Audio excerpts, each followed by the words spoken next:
welcome to the Plug in Play podcast. I am your host, Henry, and this is your checkpoint for video game news, reviews, and hot takes that nobody asked for. My friends, the video game industry is on fire. Everything is horrible, and there's nothing that God can do to save you. That's right. We have more confirmed layoffs at Bungie. We have Xbox price increases, cancellations of more studios. We have Grand Theft Auto costing $80, just being a code in a box. We have the Steam machine being unaffordable. We have PlayStation not allowing discs for the PlayStation consoles moving past 2028. Are you kidding me? Goodness gracious, this truly was a week that just kept giving horrific news. And we're going to be going through it all. We're not even going to touch impressions this week because we have so much news. A lot of research went into this episode, ladies and gentlemen. I'm very proud of it. So I hope you enjoy this burning dumpster fire of a podcast that I'm about to get into. But before we do that, I have a few housekeeping items I'd love for you to take into consideration. First off, if you happen to be listening on Spotify, Apple Podcasts, Podcast Addict, any of your favorite podcast distribution services, why don't you give us a rating? Maybe a like, favorite, comment, review, anything really. We're happy to have it. It's very kind of you to take your time and do so. It helps the algorithm, which is all that matters on the internet now. So thank you very much for doing that. On top of that, we're also on all of your favorite social media platforms. The internet is a wonderful, adventurous place with only happy people in the comments section. So while you're there, you can follow us on any of your favorite social media platforms. That's right, your X or Twitter, whatever you prefer, TikTok, Instagram, and YouTube. We're there on all of them at Plug in Play Pod 1. Don't forget it. And while you're down there, you can leave a comment, and I will actually read it out on the show. That's right. You can be a part of the show.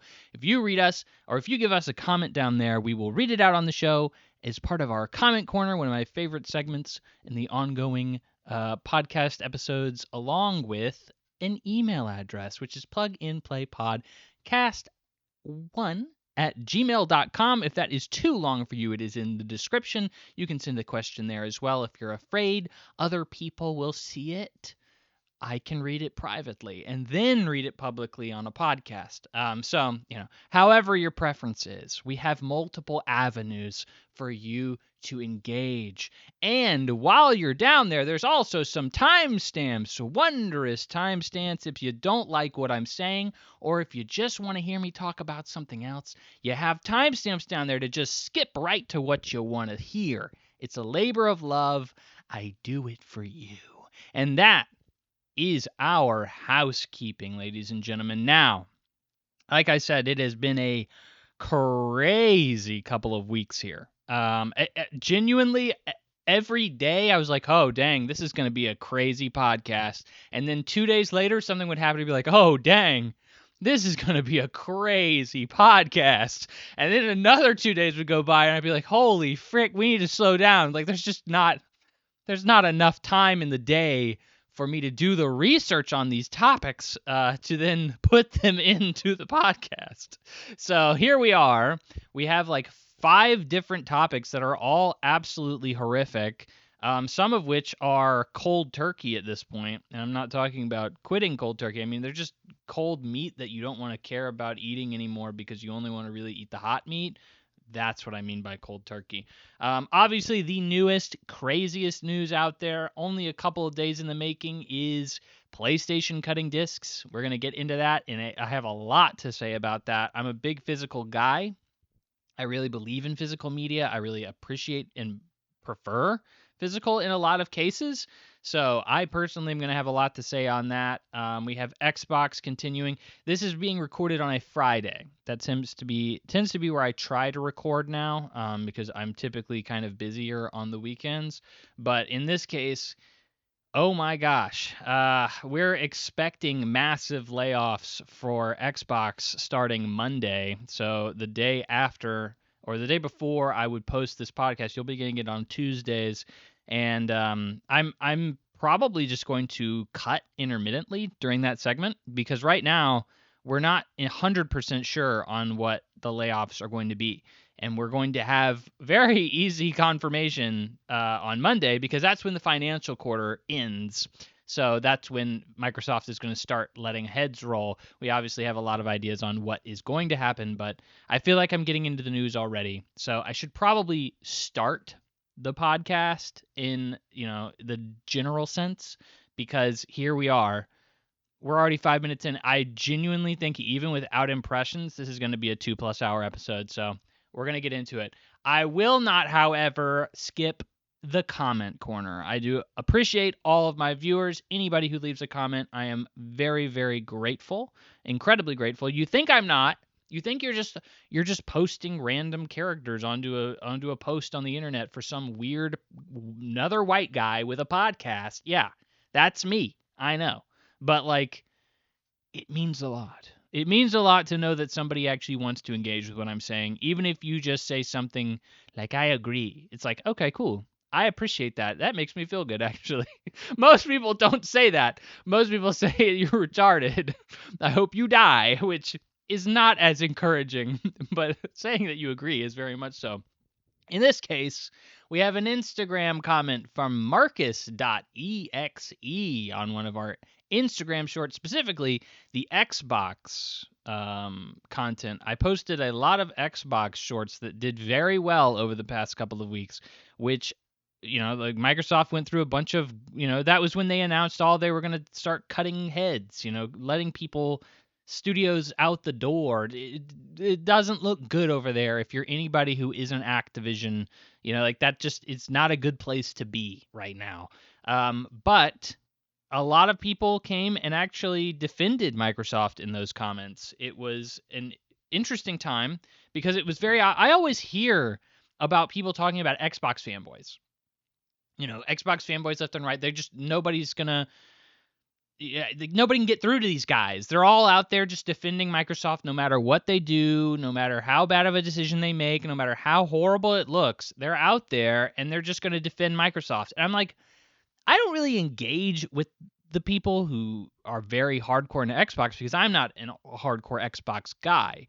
So I don't ever see those conversations. So when I hear people say that they're seeing those conversations, I'm like, I don't know what you're talking about. Because I genuinely look at Xbox, I'm like, I don't know why you would still be around. Like, why would you truly want to still be a part of the Xbox ecosystem?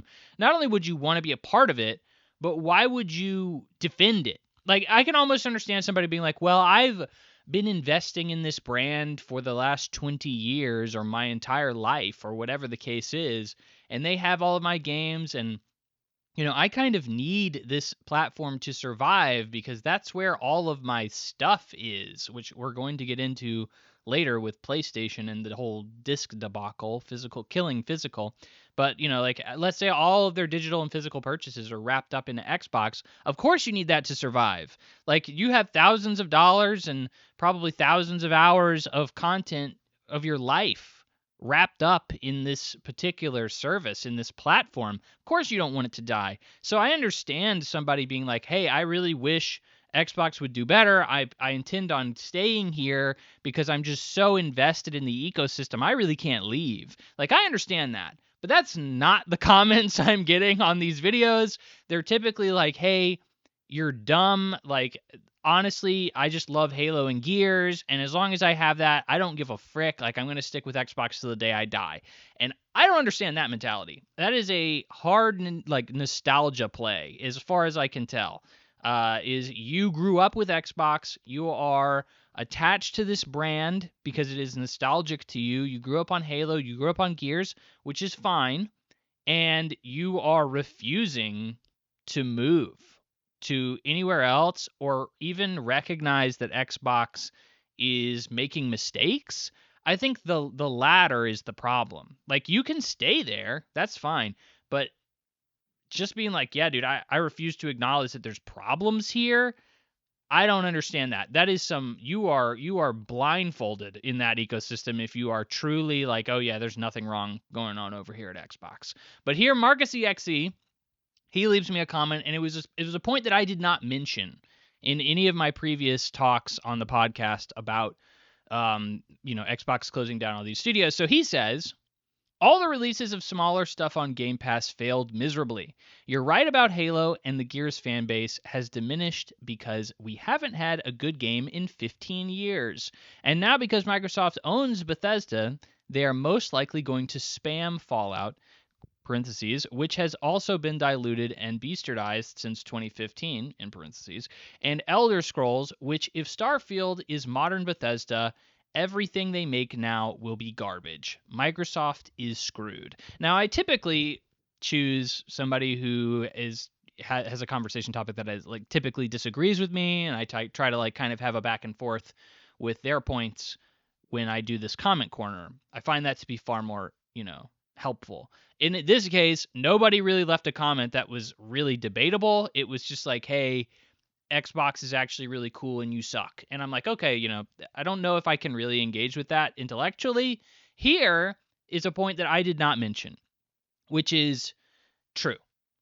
Bethesda has been making not good games. I'm not saying bad, but not good games for a while now. Bethesda has been coasting off of the success of Skyrim. I think Fallout 4 really did well for them, and the TV show has really skyrocketed the popularity of that particular IP. The problem here is Fallout 4 is probably one of the weaker Fallout games. It's okay. I remember even when the game came out, people were like, it's okay. It's more Fallout, I guess. Like, it's not anything crazy. I remember Fallout 4 was really kind of when the open world Bethesda kind of enthusiasm started to diminish. There weren't as many people excited about those games anymore. Obviously, Starfield has now come out, which everybody was like, for a long time, was saying, oh, they need to have a space IP. If they made a space game, if Bethesda made a Skyrim in space, imagine the adventures you could go on, the world you could explore. You could immerse yourself in these worlds, these planets that Bethesda could make. Oh, what a day it would be.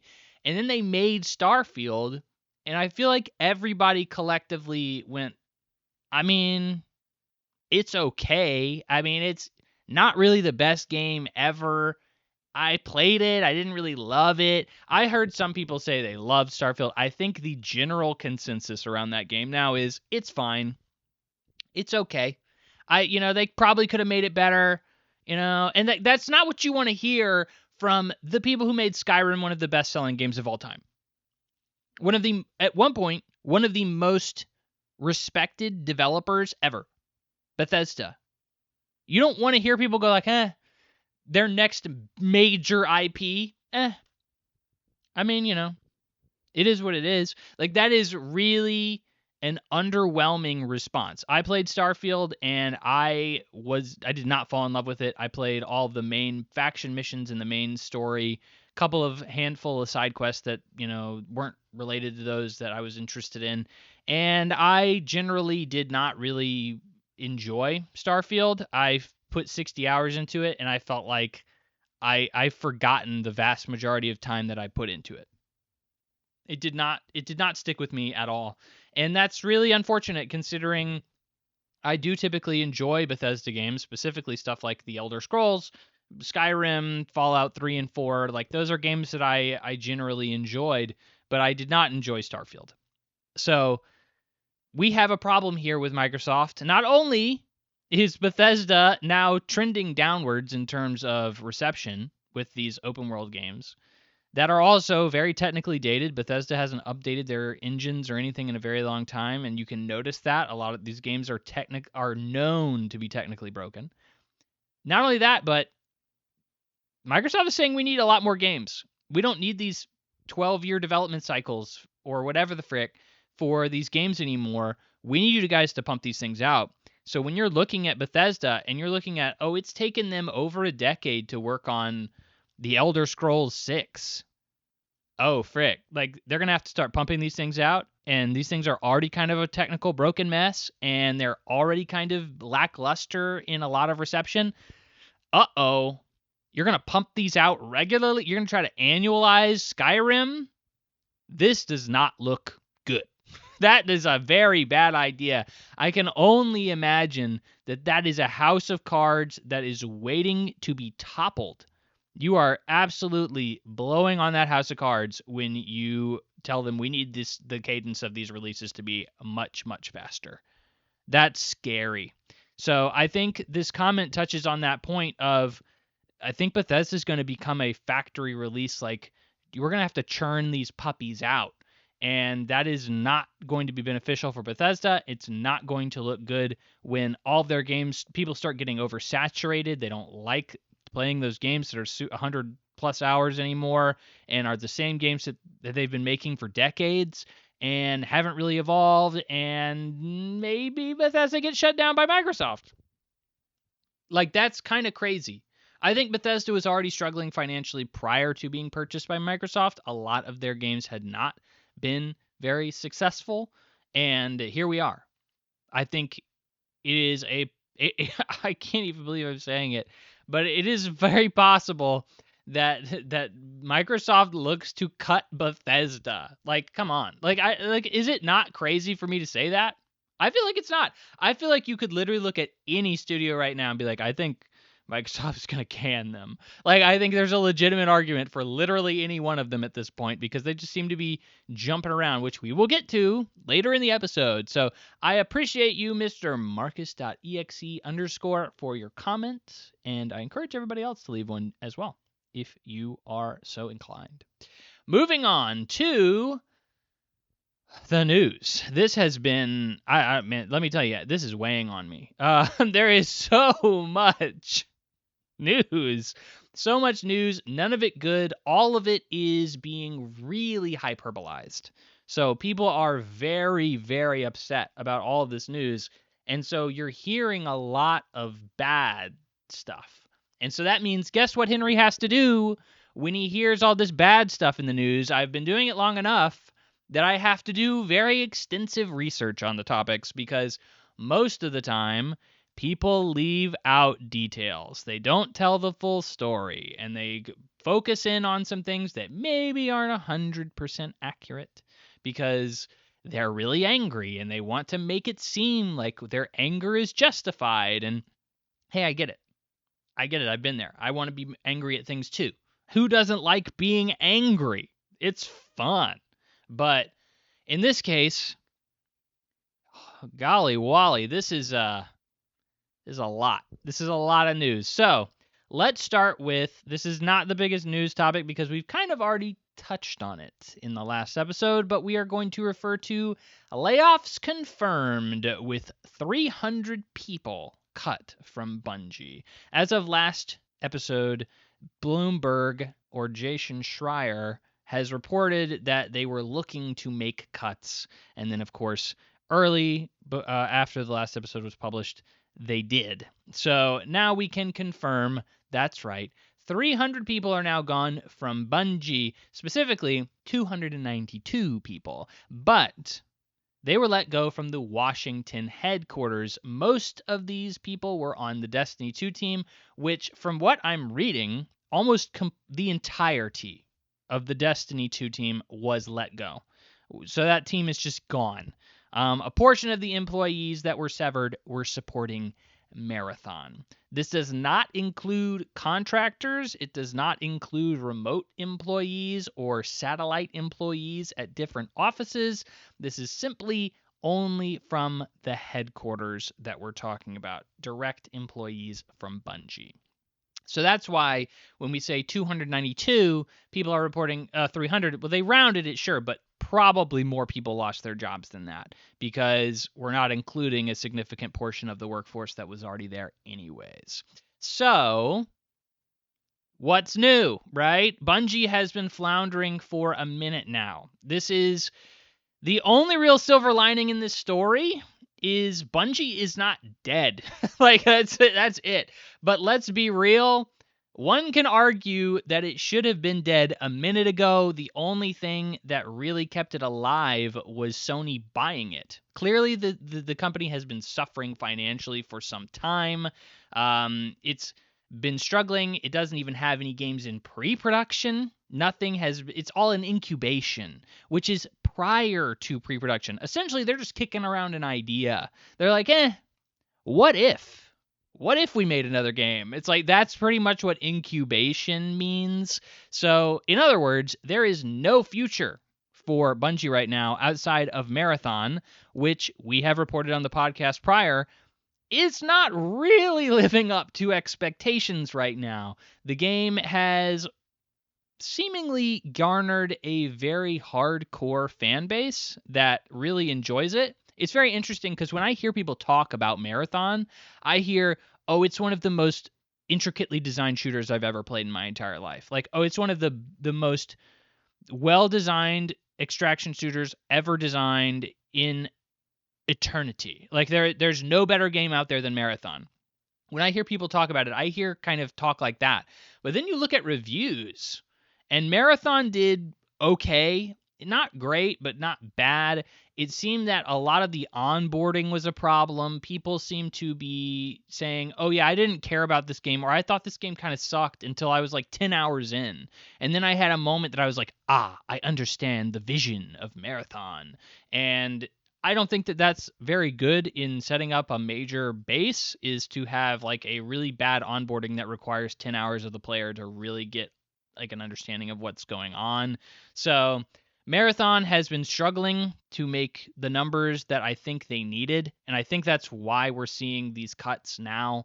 Is Marathon just simply didn't live up to the financial expectations Sony had for it. But I think you were already looking at it from a bad perspective if you were expecting Marathon to do incredibly well as an extraction shooter, which is a hardcore kind of genre that is typically going to be more niche. It seems like that was an obvious thing that wasn't going to be some mainstream smash hit success. Obviously, you have something like an Arc Raiders that was a very big success, but it was an obviously streamlined version of an extraction shooter, where Marathon seems to be really doubling down on you need to be hardcore if you want to be involved in this at all. So ultimately, what I'm saying here is Bungie has no future. There are no games in production right now. Sony clearly doesn't trust them to make anything else. There is no team that could make anything else. Like, all of the people who are there now are now focused on trying to support Marathon, which seems to have a very long road ahead of it to be anywhere near sustainable, because it is currently what seems to be failing. The numbers are not there for the game. So what do you do? Like, I think that you see a studio that just basically got shut down. Like, when Marathon is done, they are probably going to make smaller titles. I would have to assume, if not just be dead. Bungie, after the Lightfall expansion, I went and I did my research, okay? So I am not a Destiny 2 aficionado, but I did put out a Destiny video not long ago, and somebody commented on it and said, hey, you're wrong, because I said Destiny 2 has not been doing well for quite some time. Like, that's obvious. We all know that, right? And somebody commented and said, hey, no. The player numbers have always been good, and the player numbers are doing incredibly well right now. Destiny 2 is doing great. And then I see when, Bungie's getting shut down, Destiny 2 is coming to an end, I'm seeing people spam Destiny 3. We want Destiny 3. We got to have Destiny 3 in all these chat rooms for like Summer Games Fest and stuff like that. I'm like, clearly I'm missing something here, because I've been reading all these articles that said Destiny 2 is on the way out. Like, nobody's playing this freaking thing anymore. It's not making any money. Where are people coming from acting like this was one of the biggest games of all time? And they're like, I was like, you clearly all left. None of you were there anymore, right? So, half right, half wrong, right? And that's, of course, the case with everything, right? Bungie 2 is actually, or Bungie 2, Destiny 2 is actually doing very well up until the Lightfall expansion. The Lightfall expansion, however, which was in 2023, or excuse me, yeah, 2023, which did very well, but then player retention completely fell off a cliff. It just didn't do very well at all after that. And you need player retention in a live service game. Destiny 2 has always kind of survived off of the backs of expansion releases. So they would release an expansion and there would be a massive pop off in revenue and a massive pop off in player numbers. And then those would subside. And then, they would do another expansion a year or two later and there we go. It would go way back up again. And so that's kind of how their revenue cycle worked for Destiny 2. You also had, cosmetics and season passes and battle passes and stuff like that. So people had ways to also invest in the game outside of those expansions, but those would be their major revenue pops, and that would be where most of their player counts would come from. Lightfall, for some reason, seemed to be bad enough that nobody just wanted to come back after the expansion. I have heard most Bungie fans, most Destiny 2 fans specifically, say, oh, Destiny 2 is the best it's ever been. And then they would release something new and they'd say, this is the worst thing that I've ever played. And then they would come back and it seemed like the most toxic relationship I've ever seen in the video game industry. And it seems like, based on the player numbers I'm seeing, yes, retention went down, but for the most part, it was kind of expected for the most part. Like, for many years it was. And then towards the end of Destiny 2's life cycle, so like Lightfall specifically, we don't have exact player numbers, but just a general assumption based on the information we do have is that we lost probably about 2/3 of players. They just didn't come back. For whatever the case is, after Lightfall, about 2/3 of players said, I really don't want any more Destiny 2 right now, and they just didn't come back. And that's when Bungie missed profit expectations by 45%, which is obviously very, very, very, very bad. They had to lay off 100 people, and then it just kind of snowballed from there, which, by the way, that was 1 year after Sony acquired them. So Sony acquired them with the expectation that their profit margins were going to be 45% better than what they actually were. So Sony basically bought a freaking lemon. And then after that, it was just seemingly impossible for them to really keep up. They had to lay off another 200 people, and now, another year or so later, they're laying off 300 people. And that's probably a Sony mandate. Sony is probably looking at this branch, this studio, and they're saying, hey, you guys can't make money. Marathon's not doing very well. Destiny 2 isn't doing very well. We're not making money off of these things. We bought you one of the biggest studio acquisitions of all time, $3.1 billion, making, with the expectation you would make us money.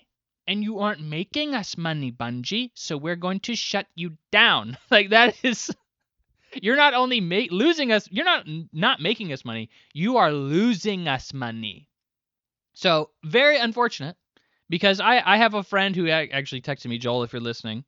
Thank you for listening, sir. But he texted me and was like, oh, I was going to listen to your podcast. I was going to listen to see and, get the 411 on what's going on with Destiny 2, because he came back to Destiny 2. A lot of people have been going back. It clearly has a lot of people that have a lot of memories tied up into it.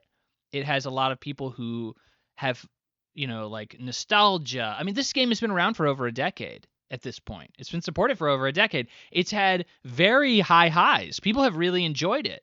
And now it's dead. And not only is it dead, but you're not going to get a Destiny 3. Like I said, there's no studio with this in incubation. Like there's no Destiny 3 being kicked around at Bungie at all. So if that's something that they were going to do, they certainly can't do it now, because they just laid off pretty much all of the Destiny 2 team. So they're definitely not going to be doing that anymore. So I look at this and I say, this is Sony putting down one of the most storied studios of all time. This is the studio that created Halo. This is what basically the studio that made Xbox a viable console player up until this point. Like, without Bungie, I don't think Xbox would be around at all. I think that this is the studio that grandfathered in the live service business model. Without this, there would be no Fortnite. There would, probably. But, like, these are the guys who started the trend of live service games. They are the guys who people looked for expertise on how to do live service games. This is a studio that clearly has very intelligent, good design people here. I think we can all look at the business as a major problem at Bungie. We have all heard incredibly horrible stories about leadership at Bungie, how bad they are. I know people within the company say these things. I know fans of the company say these things. Nobody seems to be an incredibly big fan of the leadership at the top. They have mismanaged funds. They have made bad business decisions. I think they probably lied to Sony in financials, saying we're going to make a lot more money than we expected to. These guys are not very good, and I think that they probably overstaffed. It seemed at one point Bungie had 1,200 people on staff, which is a massive, massive studio. And what were they doing? They were all supporting Destiny 2? That just seems like probably a headcount more than double what they maybe needed. They probably needed 500 people, I would think. That seems to be about the size of a team where you would expect Destiny 2 to be at. And 1,200 is way more. And of course, they had people working on other things like gummy bears and stuff like that. But this was most of their staff was on Destiny 2. That was their moneymaker. So I don't know. It is weird to see something that was such a big part of the gaming landscape for so long die. Not only Destiny 2, but Bungie. Like, I think that's the bigger thing here. Obviously, hey, I know people love Destiny 2. I'm sorry for your loss, but, like, I think the bigger loss here is Bungie, because you're not only losing Destiny 2 with them, but you're losing something like a Halo. You're losing that kind of prowess. You're losing that kind of studio powerhouse. And I think for Sony to be basically sunsetting them, this is some palliative care, It's rough. It's rough to see. It's rough to see, but it's a business, and if you don't put out the money, then you can't survive. And we've seen that with Microsoft recently, which we'll of course get into later in the episode. Well, was that a bummer of a was that a bummer of a story? Just Destiny 2 dying. Your memories are completely fading away, and one of the biggest studios or best studios in the industry is complete trash now.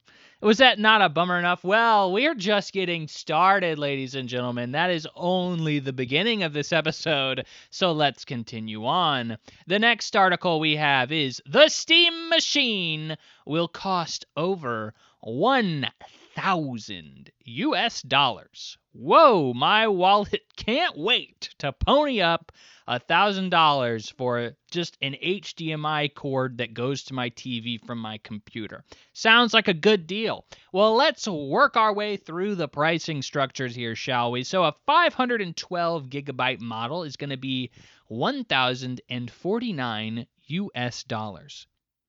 It is noteworthy that this does not come with a controller. So you will have to buy a controller separately, which you can get bundled together for the low price of $1,128. Yummy! Next is, of course, the 2 terabyte model, which I think most people would probably prefer at this point. Most games are getting pretty big.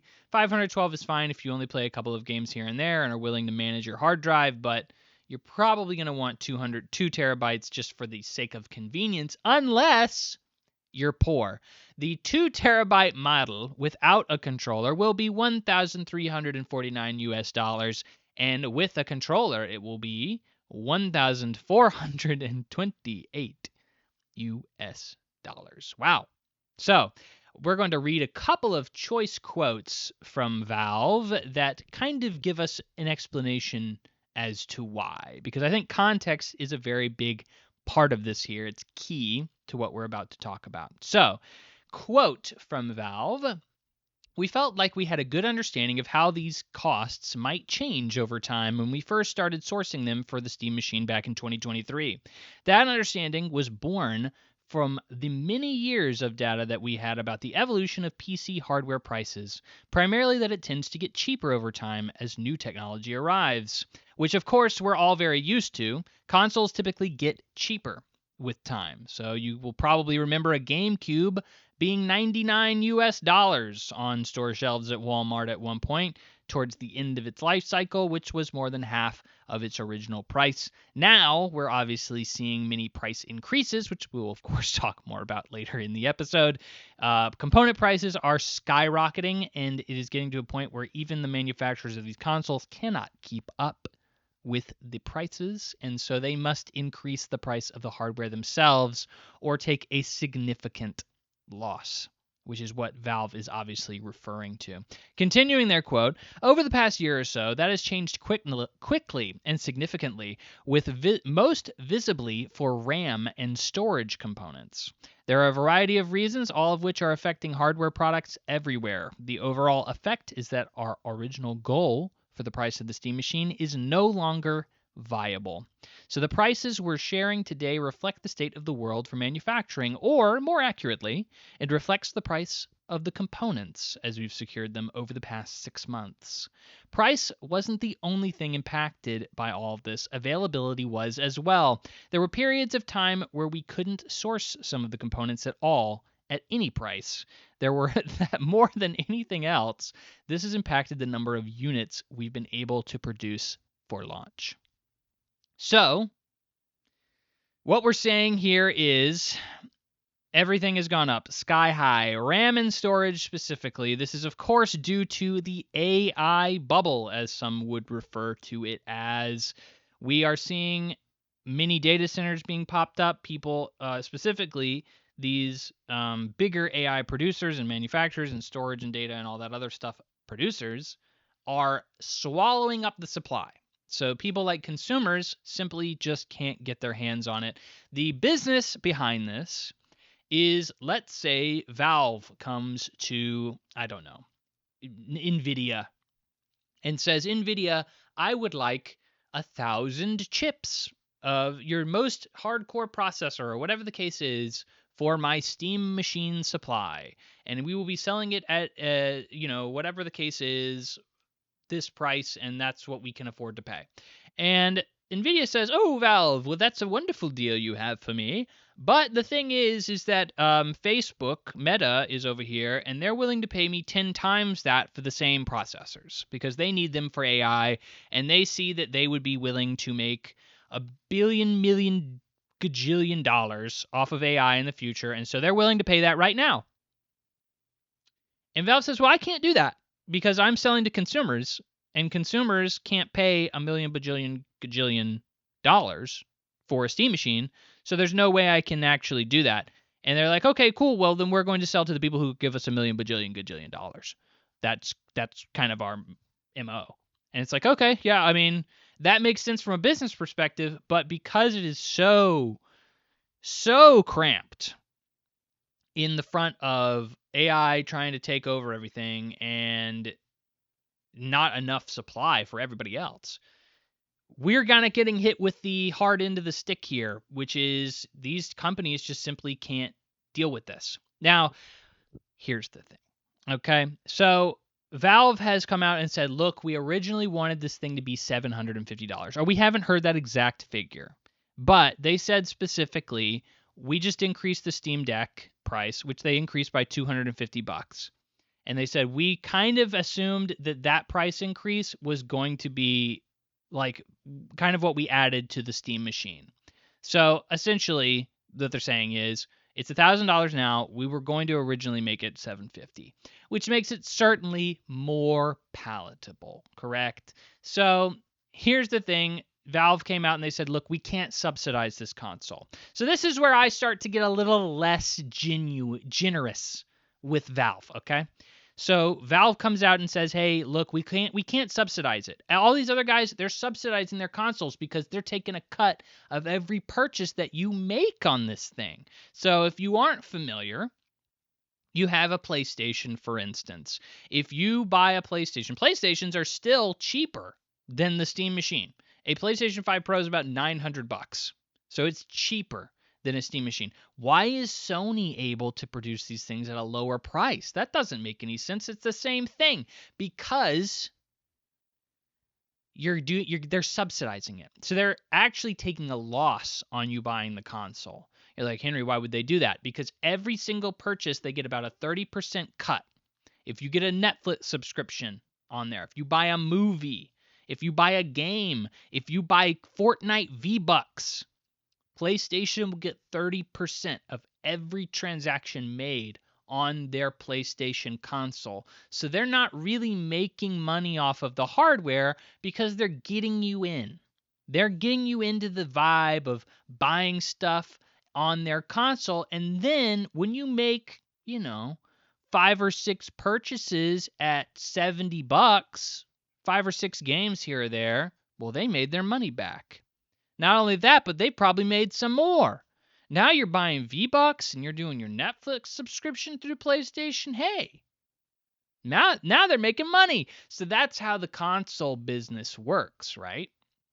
So Valve is like over here being like, hey, we can't subsidize because we made an open platform. We're Valve and we believe in open platforms. So, that's why it's like, okay, let's be frickin' real here.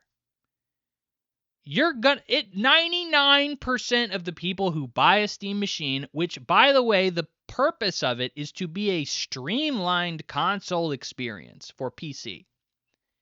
They're not gonna install another OS and freaking start buying games on Epic Games Store or some bullcrap.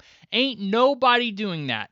Obviously, Steam has a near monopoly on PC gaming, especially on the Steam machine, where it is going to be preloaded with a Steam OS that is going to boot up and tell you to make a Steam account or sign into your Steam account and put all your games there, and that's where you're going to be buying stuff.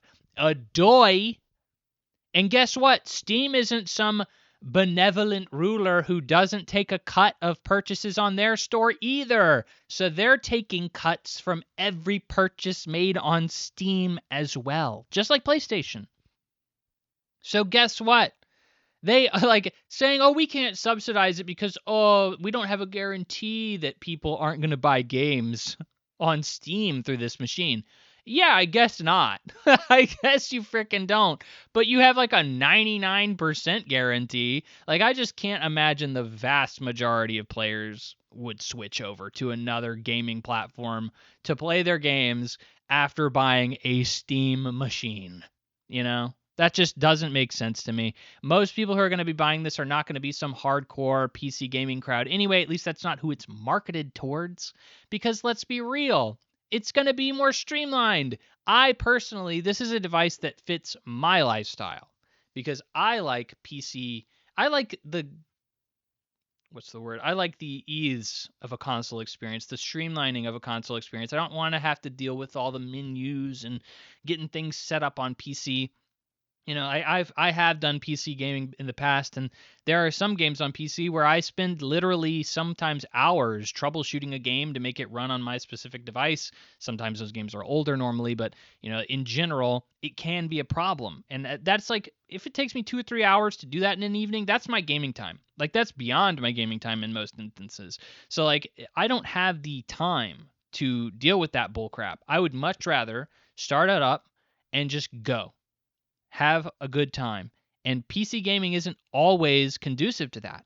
Now, Steam Deck has made that a lot more conducive, and I would love to have done that with a Steam machine. Here's the thing. Obviously, this is price restrictive.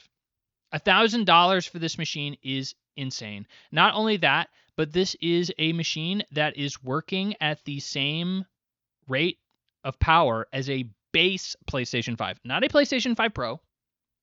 No. A base PlayStation 5.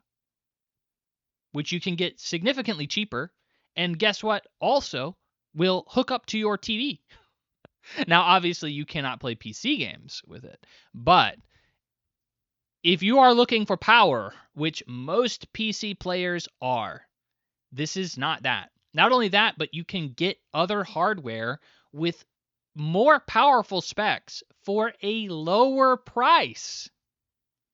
So, what it comes down to is Valve got screwed by component pricing. But could Valve have lowered this price and kind of taken a hit from subsidizing the console? Yes. I think that it's kind of silly that they didn't. It kind of makes little sense to me that they didn't. And I think people are going to be looking, especially in this economy, which, hey, I know it's a catchphrase. In this economy, I freaking know. But in this economy, I get it. People are stretched. Belts are tightening. And when you see something that is not necessary, or something that is, you could really get an equivalent or better experience for less money somewhere else, $1,000+, over $1,000, not $1,000, over $1,000 is rough. It is a tough sell. And when you're telling me, well, what are the real benefits here? Well, you get to play your PC games on a TV screen. It's like, well, can't I do that with like a gaming laptop? Yeah, you can. Like, you could probably buy a gaming laptop with similar specs for less money and just hook that puppy up to your TV with an HDMI cord. I know for a fact that, like, I hook up my Steam Deck to my TV. I have like a $10, $15 dock that I got off of Amazon, which, by the way, Steam charges like $80 or something nonsensical for theirs. But it's like, it's just a freaking HDMI port that hooks up to the freaking TV for the Steam Deck. But that stuff is easy to do. It's easy to do. I do it all the time, and it's way freaking cheaper. And I also maintain that I have the ability to take my Steam Deck on the go. Of course, it's much less powerful, so, it is what it is. But same thing with a gaming laptop. You could do that with a gaming laptop, and that is portable. Not only that, but it has the ability to be, like, do a bunch of other stuff, run other OSs and applications and stuff like that, which the Steam Deck most likely cannot, or it can do. But I doubt that you'd want to do it. Like, I doubt you're going to be typing up a freaking Word doc or freaking doing your taxes or some bullcrap on your Steam machine. Like, that's just not what you're going to be doing. So I've seen comparisons of this thing technically, and it does not look that good. I saw a Giant Bomb review of the machine, and they did like a side-by-side comparison of like, here's what Death Stranding 2 looks on older hardware or comparable hardware or whatever the case is, and it does not look that great for what you're paying for. Over $1,000? No, absolutely not. This is something that is unfortunately been hit by the AI bubble. Valve has even had to retroactively kind of walk back their specs over time. They initially promised it was going to be a 4K gaming at 60 frames per second, and then they were like, up to. Okay, we're going to change it up to that. So these guys clearly thought that they could get away with it, and it didn't work out. Or not get away. Get away sounds a little harsh, but they thought that they could make a much better machine at a much lower price. And I honestly struggle to sit here and tell you I would pick up this thing at $750. I think if it was $600, I would consider it. And that's a rough sell. Like, that, even to me, I'd be like, $600 really just to play my PC games on a big screen? And I can do that right now if I really wanted to. Otherwise, that's harsh. That's harsh. I genuinely don't know how this was ever going to be a big thing for anybody who wasn't already somehow invested in the PC ecosystem. Okay, so that's probably a better way of thinking about it. If I had no tie to the PC ecosystem currently, if I had no Steam Deck, if I had no gaming PC, if I had nothing, and I was myself and I wanted a streamlined console experience, would I buy a Steam Deck or a Steam machine, or where would the price point be for that for me? Probably $600 is where I'd be like, that's probably a really good deal. I'd probably say that. As somebody who has a Steam Deck, who has a gaming laptop, who has other avenues to honestly not only play PC games, but play most PC games that I give a frick about on the big screen. I see no reason to buy this thing at all, especially at a $1,000 price point. There's just no incentive to me. And I think PC hardcores that are going to be like, well, I want to play my PC games, but they're going to want a powerful device. PC hardcores are all going to be about power, and you're not getting power from this. You're getting a base PS5 level power. That's a 6-year-old device. 6-year-old device that not only is a 6-year-old device, but you can get cheaper. And it will also hook up to your TV. So it's a rough sell.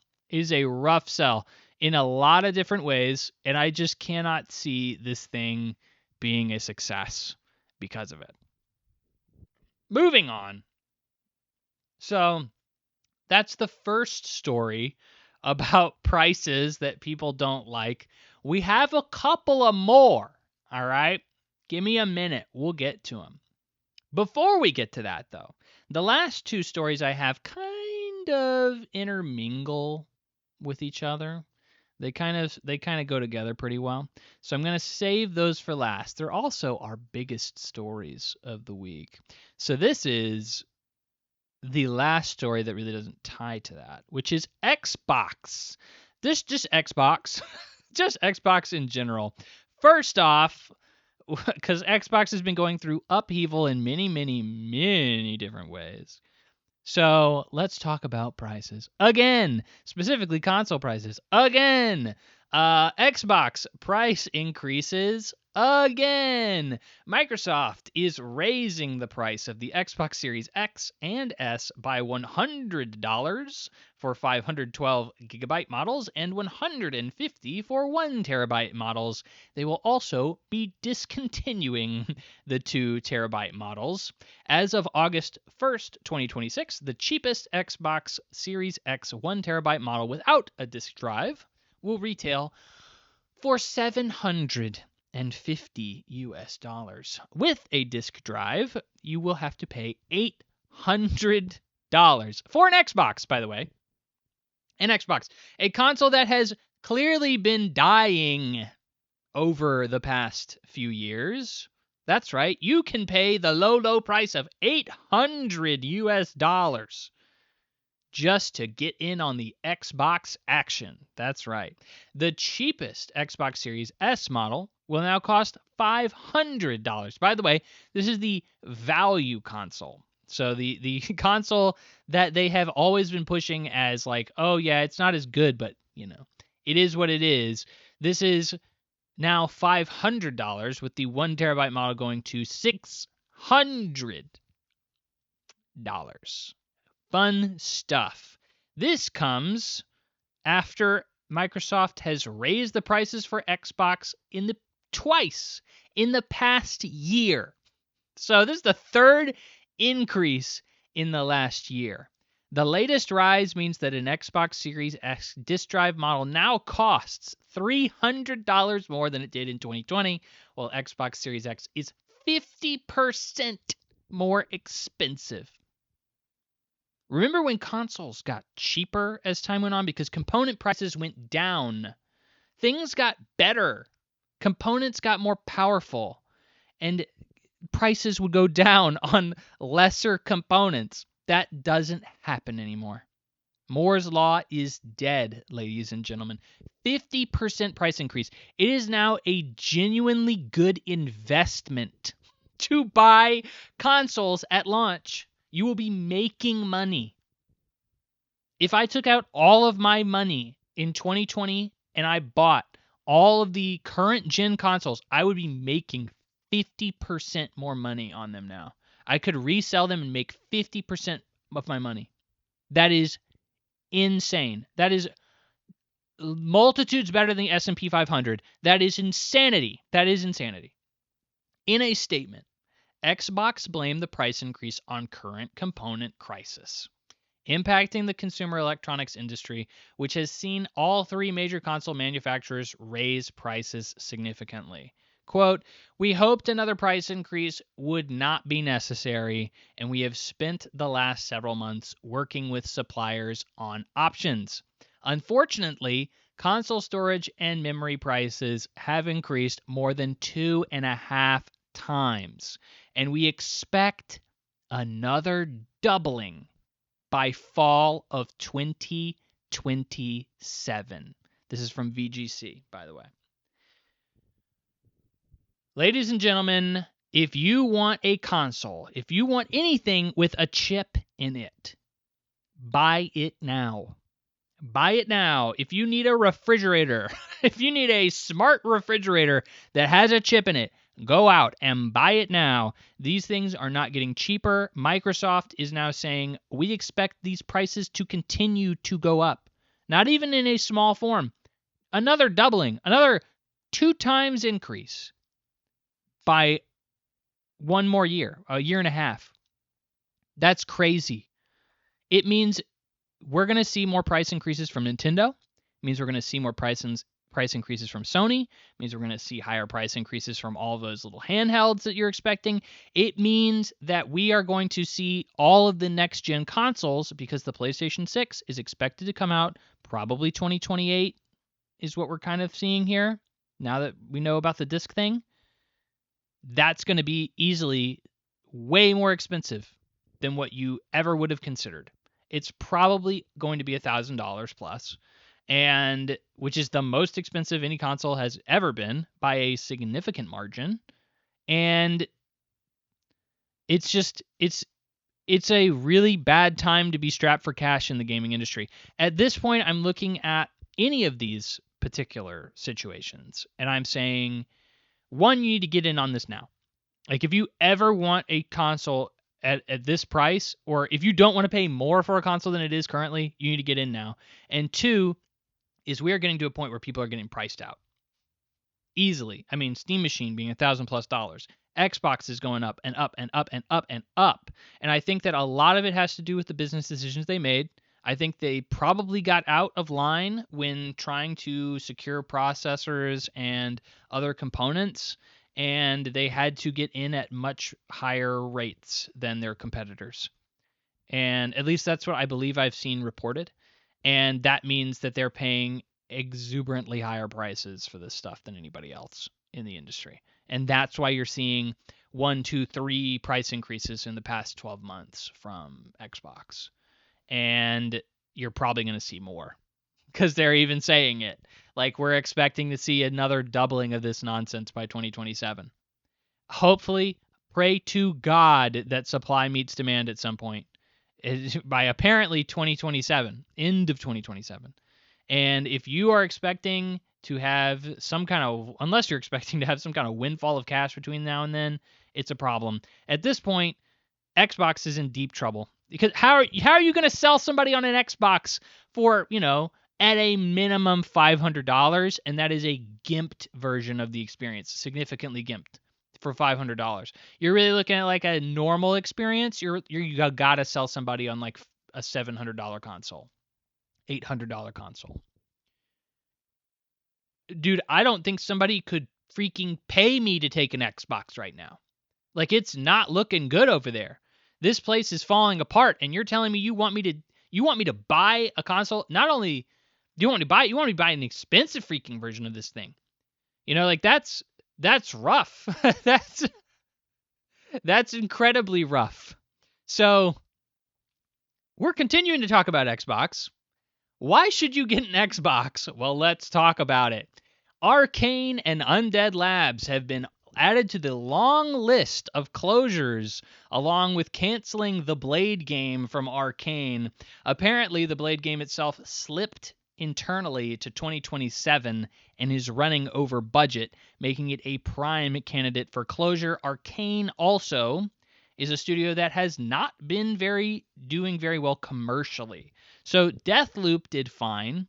It's an okay game. I played Deathloop. It's all right. It's not my favorite Arcane game. It's still Dishonored 2. But that genre in general has not been doing well for them. Dishonored 2 was not a success. There's a reason they moved on. Obviously, Redfall was not this Arcane. So this is Arcane in France that they're now looking at. They've already shut down Arcane Austin, which was who made Redfall. And now they're eyeing Arcane the proper because these titles have not been huge sellers in the past, and Blade is apparently a lot of money. Undead Labs, that's State of Decay, which they just announced State of Decay, which you may have considered. Oh, well, they just announced it, so they're good. Well, then you may have also considered, well, they just announced Senua, and they're looking to kill off Ninja Theory. So just because they announced a game does not mean they are not considering these guys for closure. Undead Labs always looked like a weird purchase to me. I was like, okay, this is clearly you're investing in a studio you think will be better, like Compulsion. That's kind of what you're expecting. It's like, oh, we're getting in on the ground floor of this. Like, we see a potential with this studio and we would love to just buy it up right now to make sure nobody else gets it and we get it at a cheap price. That's what it always looked like with Undead Labs. Undead Labs has made nothing with Microsoft, if I'm remembering that correctly. I believe Undead Labs 2, or excuse me, State of Decay 2 came out very shortly after being acquired by Microsoft, if I'm remembering that correctly. Then State of Decay 3 was announced shortly after being acquired, and then we have since seen nothing until very recently. So this is a studio that has basically had no time to prove that they are anywhere near capable of giving Xbox what they want. But let's be real, State of Decay was never going to be some massive seller. It was, I mean, even State of Decay 1 and 2 were just like kind of cult hits. Like, they weren't these massive, Subnautica level indie successes or whatever the case is. So Undead Labs always seemed like a weird acquisition. Like, why are you putting so much into this? I never understood it. And now they will likely be shut down. I can't see a buyer for Undead Labs. Arcane, that's a potential. I see somebody wanting Arcane. Again, this is still all tentative. We don't know. And that's why we're probably going to take a brief cut here. This is something I've never done before, but I'm going to do it for you, ladies and gentlemen. So normally I try to get all this stuff out of the way. I'm a guy who likes to, kind of be done with my work so I can play. I'm an all work or no play kind of guy, and all work, all play. Am I misremembering that quote? I'm sorry. My head is all jumbled up. I got too much news up in my brain right now.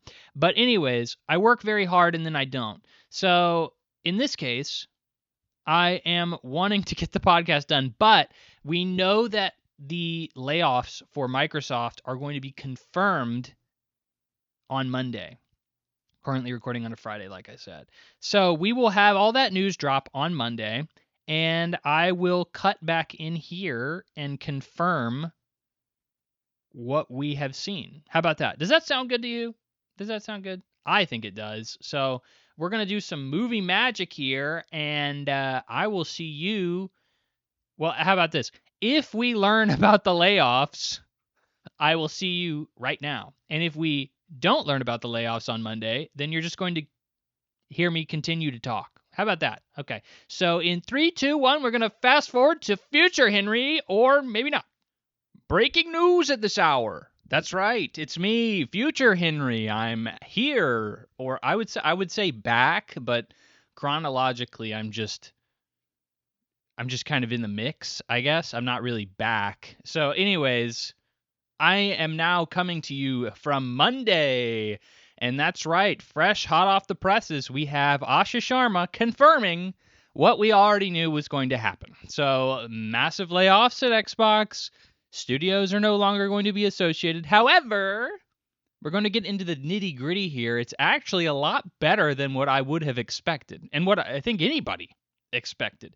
So we were all expecting doom and gloom. We were expecting heads to roll.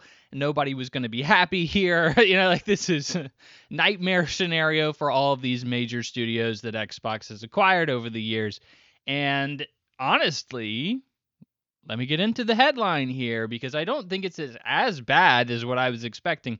Now, that being said, I'm going to open up with a really horrible thing here, but bear with me. So Xbox has announced that they will cut 3,200 jobs over the course of the next 6 months, with 1,600 jobs being laid off today and another 16 over the next several months. So be kind of shuffling people off into the night as, time progresses.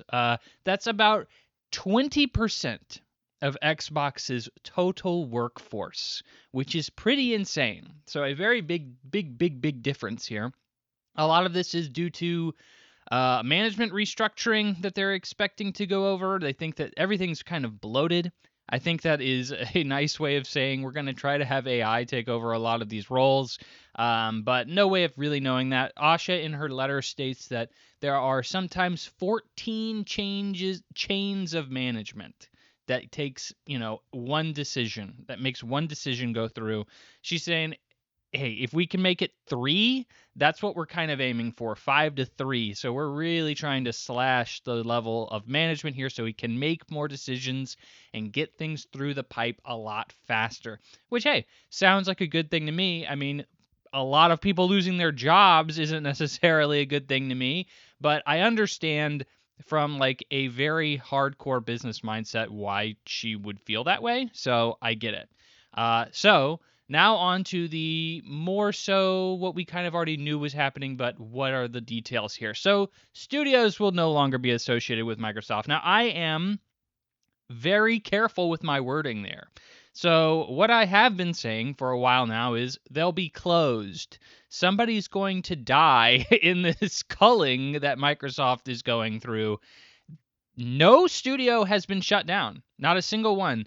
All of them have either been moved to have their own independence, or they have been sold, which is incredible, actually. I mean, I've said this before in the past, but most of these deals do not end up with studios surviving. Like Bluepoint just gets shut down.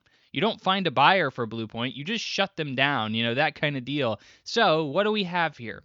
We have Double Fine and Compulsion will both go their own ways. They have been given full independence, and they have been allowed to keep their IP, and they have also been given money to have a runway to finish their next upcoming projects, which is very generous, like incredibly generous. I didn't think Compulsion would... I don't think Compulsion's going to survive. I think Compulsion has struggled for a while to create anything that anybody actually wants to play. So I think that's a problem. Double Fine has always struggled. If you watch something like Psych Odyssey or just even follow their catalog of releases, you'll notice that most Double Fine games have really struggled to get off the ground, especially something like a Psychonauts 2. That was a real Hail Mary for them and only kind of culminated with Microsoft purchasing them. So I think Double Fine, as much as I love them, is still going to have a lot of problems moving forward getting games figured out. Ninja Theory and Undead Labs were two other studios that had been thrown out there. Ninja Theory and Undead Labs have both found investors. Both have found buyers that will buy the studios and allow them to create and finish the games that they were working on. So Senua and State of Decay 3. So both of those games will still come out. Those studios still get buyers. They still have investors. They continue to live on. Hunky-dory. Arcane is the only one that we really weren't super sure about even coming into this. It was still kind of a rumor of sorts that Arcane was being floated as a name that would be cut, and that is confirmed. Arcane will be cut as part of these restructuring. So Arcane, obviously a part of the Bethesda family, and it is now going to be a part of who the heck knows. All we know is it's being let go. It is not known yet because French labor laws are just simply a lot stricter.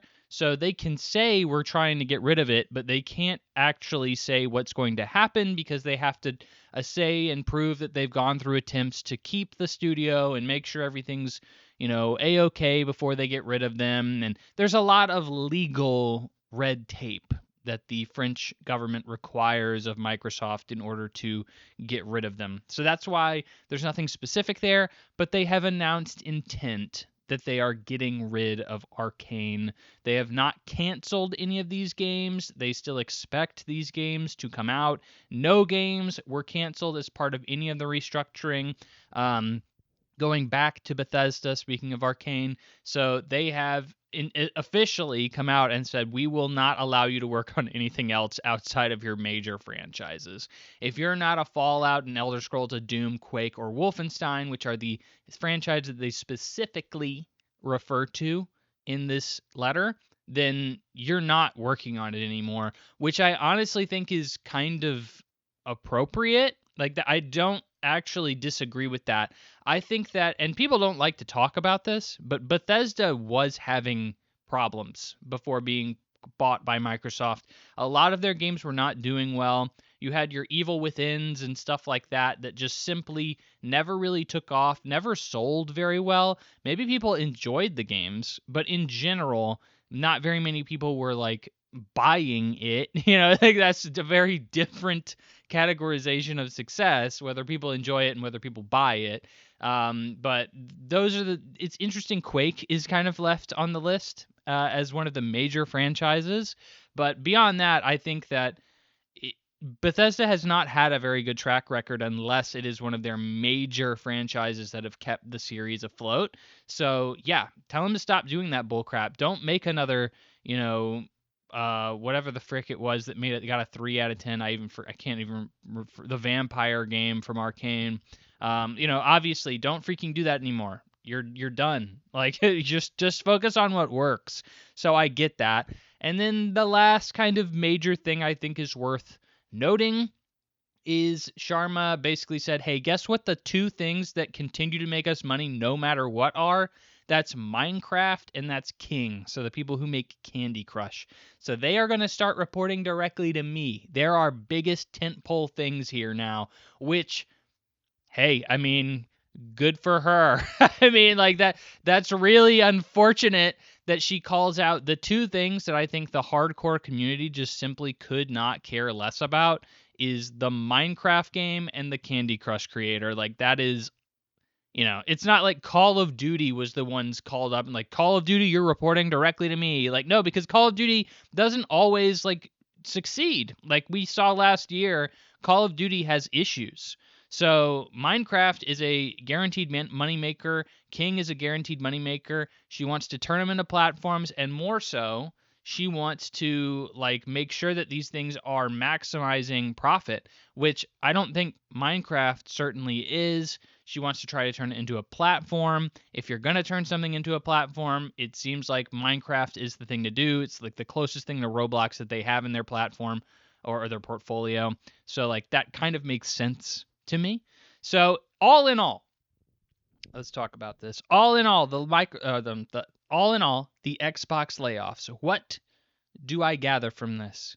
I'm actually fairly pleased. Like, I don't think you can say that about a massive bloodletting in general, normally, but I think that you really could have seen this gone a lot worse. Like, you could have seen every single one of these studios close. You could have seen all these people out of jobs. You could have seen all these IP completely wrapped up in Xbox and never used again, because a lot of times when these deals go through or fall through, these companies try to wrap up this IP. They never want competitors to use it. They shut down studios like a Blue Point. They just say, just kill it. I don't want my competition to have this studio. Just get rid of it. So all these studios finding people to go off and continue to make their games, it really seems like Microsoft is being very generous to these studios, which I was not expecting. And then you have all these people getting laid off. That's easily the worst thing out of all this. I genuinely feel bad for all these people losing their jobs. 3,200 jobs is absolutely not anything to sneeze at. Like, that is a lot of people, and that is a lot of people whose livelihoods are gone. But if I have to be freaking real, Xbox was in a way. It was absolutely caving in on itself It clearly had no need for these little studios producing little games that made no money. It needed to focus on the bigger stuff. And it sucks that Phil Spencer went out and bought all these studios thinking that Game Pass needed all of them. And then he was kind of wrong. And now this management has to come in and say the hard thing and kill all these things. Like I think this is a necessary move. I think it's a necessary move for Xbox. It clearly needed a reset. I'm sorry that it had to cause so much pain for everyone involved. But in general, I think that it's being handled in a very, very generous way. And you really can't fault Asha Sharma for that. I still don't know how this necessarily translates into success, but it is a step in what I think is a necessary direction. I don't know, again, what the end game still is with Microsoft or Xbox. We still have to really figure that out, but I think it was very obvious that these studios just were not a good fit for what Microsoft wanted to do going forward, which is make money. And I don't think these studios were ever going to do that. So it's a sad day, but at the same time, I mean, it could have been so much freaking worse. So, like, do I have faith in Xbox moving forward? I don't know. but at least it can't get much worse? Question mark? I don't know. So, that is the news from the future. So, I'm going to send it back. I'm pretty happy right now. Wow. This is the happiest I've ever been to hear about mass layoffs at a corporation. Okay. Well, I'm going to send it back to my past self, and he's going to be confused about what I might think. So I'll take it back. All right. Well, hopefully I had good information there. I probably just told you about like half of their studios are dead, but this is me from before knowing that information. So maybe something cool happened. Like, I don't know. I honestly don't even know how you could possibly spin that. I don't expect any good news on Monday. So we'll see if I had none. Maybe I just had none. Maybe you just didn't hear anything there. So we'll find out. So that's cool. Next. So I won't talk anymore about that because I probably said something, outside of what I'm saying right now. Next is Xbox made a choice to reduce third-party investment of games moving forward. Now, I originally read this and I was like, oh, well, that's fine, right? Because I was expecting it to be more so like, oh, well, we're just not going to put as many third-party games on Game Pass. And I was like, oh, well, yeah, I mean, that makes sense, I guess. They're kind of divesting a little bit from Game Pass, so it kind of makes sense to do that. And then I read a bunch of other articles that started coming out at the time. I was like, oh, no, they're doing more than just that. They're like basically shutting down projects that they were heavily funding at the time. So specifically, we're talking about IO Interactive. So this is the studio that just put out the very successful James Bond video game.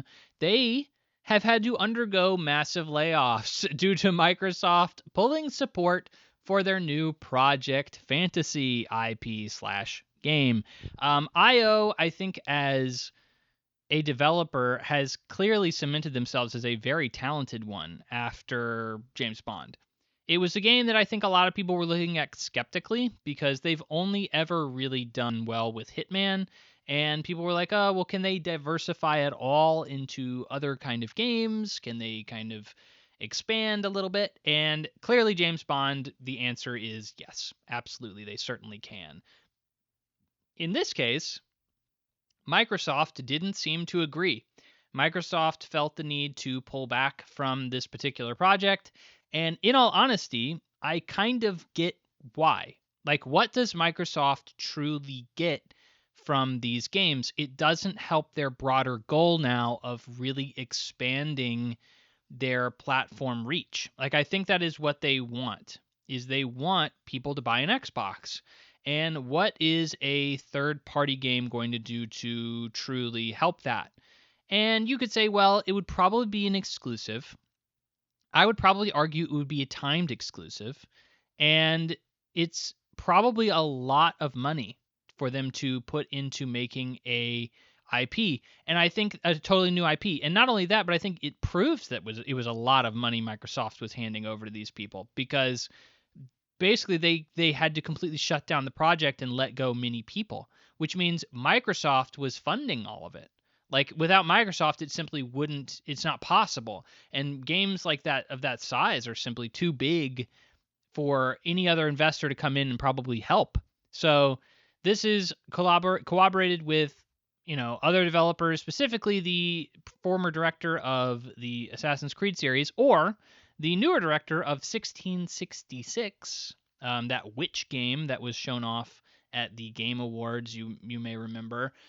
He actually came out and said, "Oh yeah, this game 1666 was actually a Microsoft funded game, and they pulled out very recently, and so we had to find another publisher to help us out."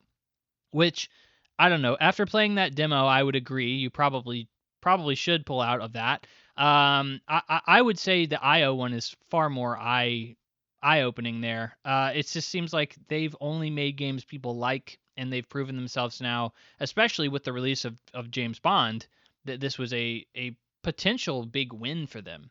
So it's very unfortunate. So Xbox came out and commented on this, and they said, Xbox insists that it is not reducing our investment in games, a spokesperson said, and they will spend about the same amount on games the coming year. They're just choosing different avenues in a way to invest.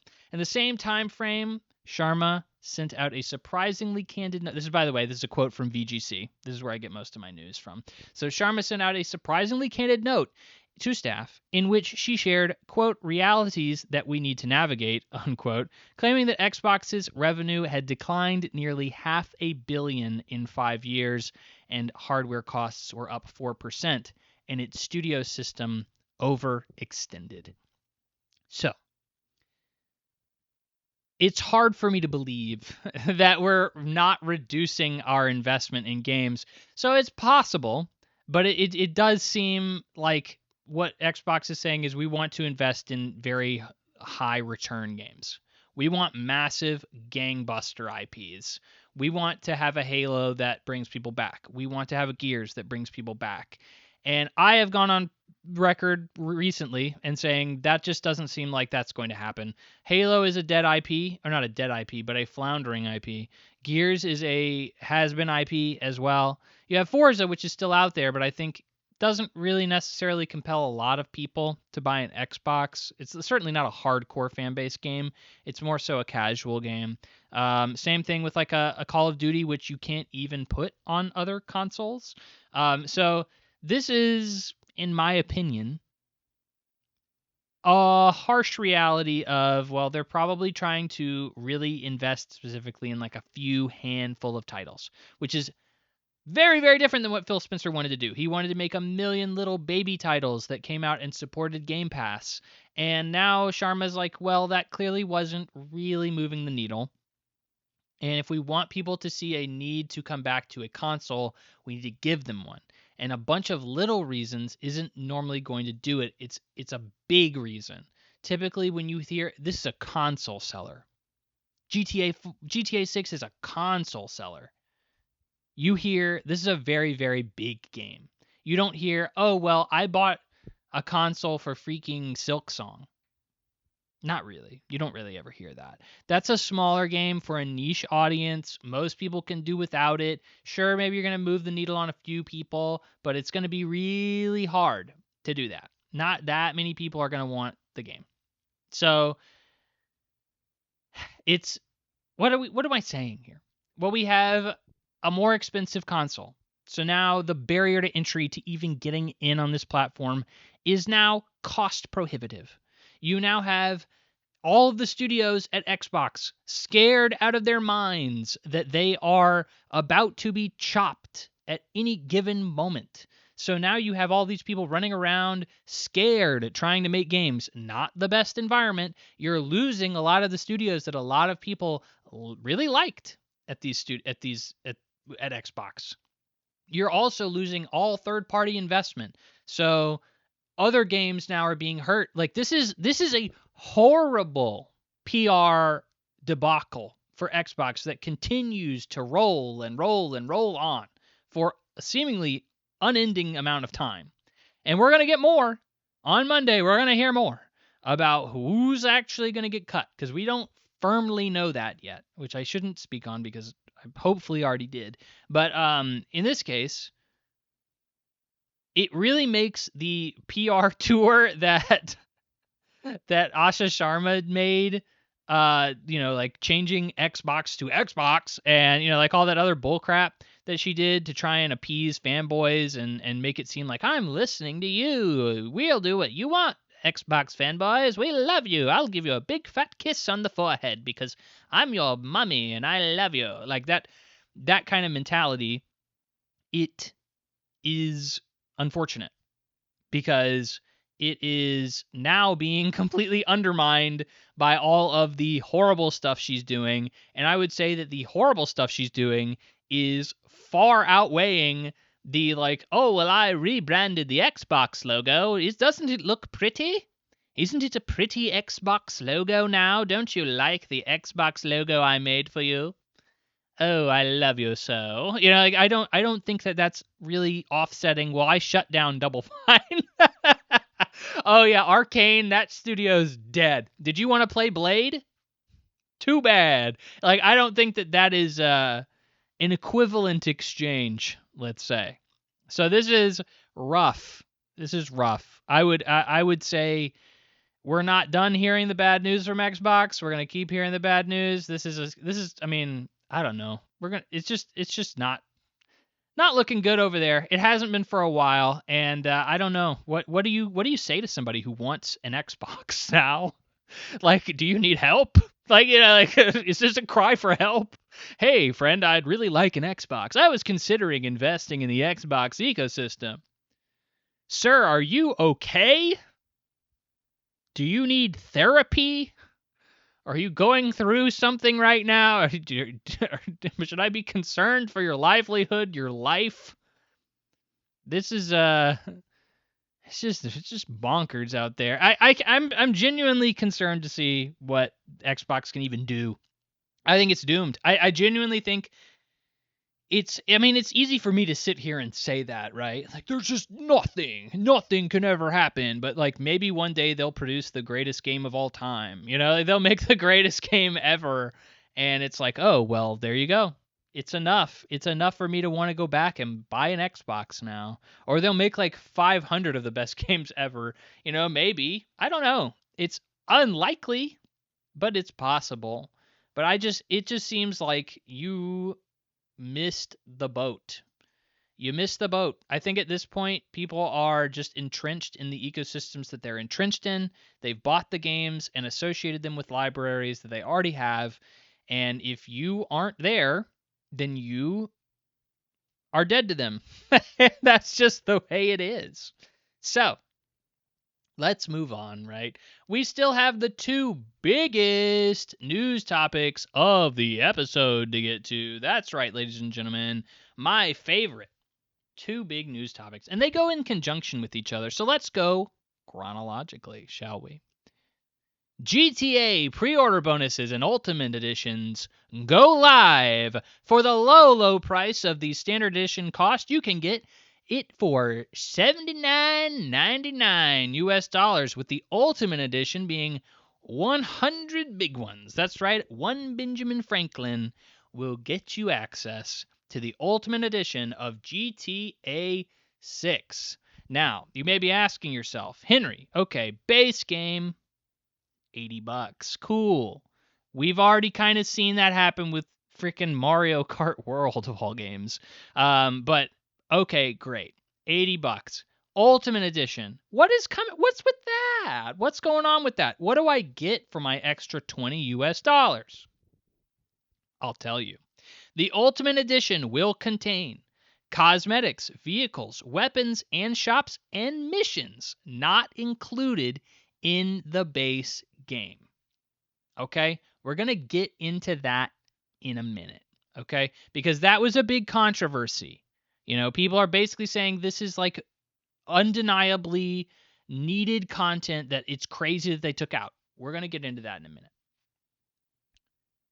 Let's talk about price. $80. Honestly, you people are lucky that this game did not cost $100. There were so many analysts that were like, bro, $100 is obviously the base price for GTA 6. There's no way they're going lower. And inflation itself, like, if you look at what games used to cost and factor in for inflation and bring it up to now, $80 is actually less than what games probably should be costing. Like, it should be around 90. So $100 makes sense for a game that you'll probably get hundreds of hours of content from, if we're including multiplayer in this, which we don't technically know is happening yet.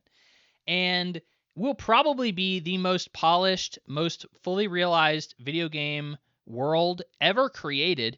This is the most expensive entertainment medium ever made.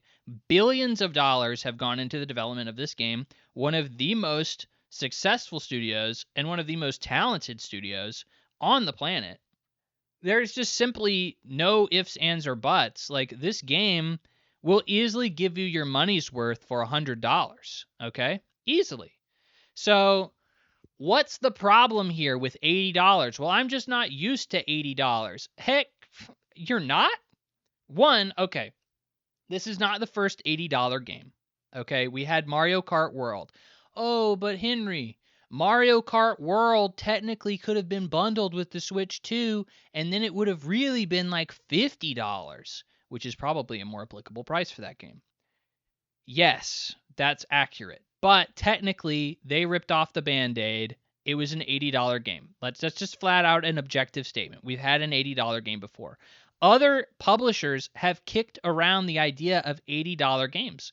The Outer Worlds 2 was supposed to be Xbox's first $80 game.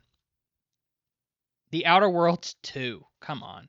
Like, anybody was really going to want to pay $80 for the Outer Worlds 2. But publishers have clearly given a thought to this, and they're clearly moving in that direction.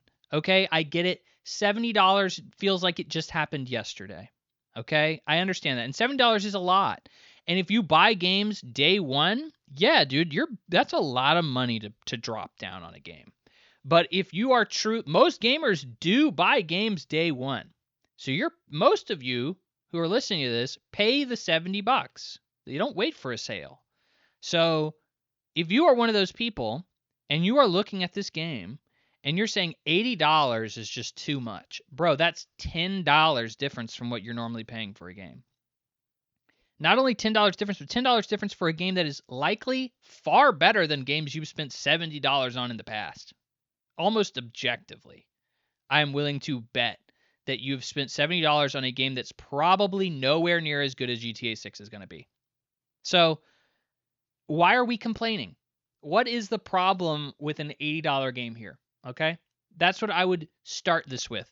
I would say you're lucky this game isn't $100. You easily would have bought it for that. You're easily going to buy it for $80. And I think you easily would have bought a base game price for $100. They would have gotten away with it easy peasy. And there's, I think, very few people who would argue that. I take that back. There's many people who would argue that. But I don't think there's many people who would conform to that idea. I think a lot of people would say, I hate that Rockstar is charging $100 for this game. It's so lame. They suck. I hate them. And then they would still buy it. That is the infamous screenshot of the Call of Duty forum or Steam group that was like, boycott GTA, hey, I hate GTA, and then the day of release, everyone in that Steam group was playing the new Call of Duty game. Every single one of them. It's infamous, and it is just a fact of the matter that nobody in the gaming community talks with their freaking wallet. They all just talk with their freaking mouth. They never actually follow through on what they say. They are blind fanboys who, even when upset, will still hand over their money and still want to play the newest, biggest thing. And GTA will be no different. So, now we can get into the Ultimate Edition. Is the Ultimate Edition worth another $20? So, a lot of people were pissed off. Oh, dude, I can't believe it. They're locking content that is essential for a GTA experience behind this paywall of the Ultimate Edition. Which, by the way, referring back to what I just said a minute ago, I think $100 is honestly still a pretty good deal for Grand Theft Auto 6. I think you're honestly doing pretty okay. Even at $100, it's okay probably to pay like the $100 for this extra content and still be okay. Like, I think you're fine. But in this case, people are like, well, they're locking mandatory content behind it. So what comes to the Ultimate Edition? To recap, cosmetics. So t-shirts, clothes, stuff like that. Vehicles. You have some boats, some cars, some weapons, so like a pistol, a revolver, some shops, which is what people were really mad about. So there's a lot of cosmetics behind like a tattoo shop, a parlor, a clothing store that you can only access if you buy the Ultimate Edition. These shops will not be accessible unless you buy the Ultimate Edition.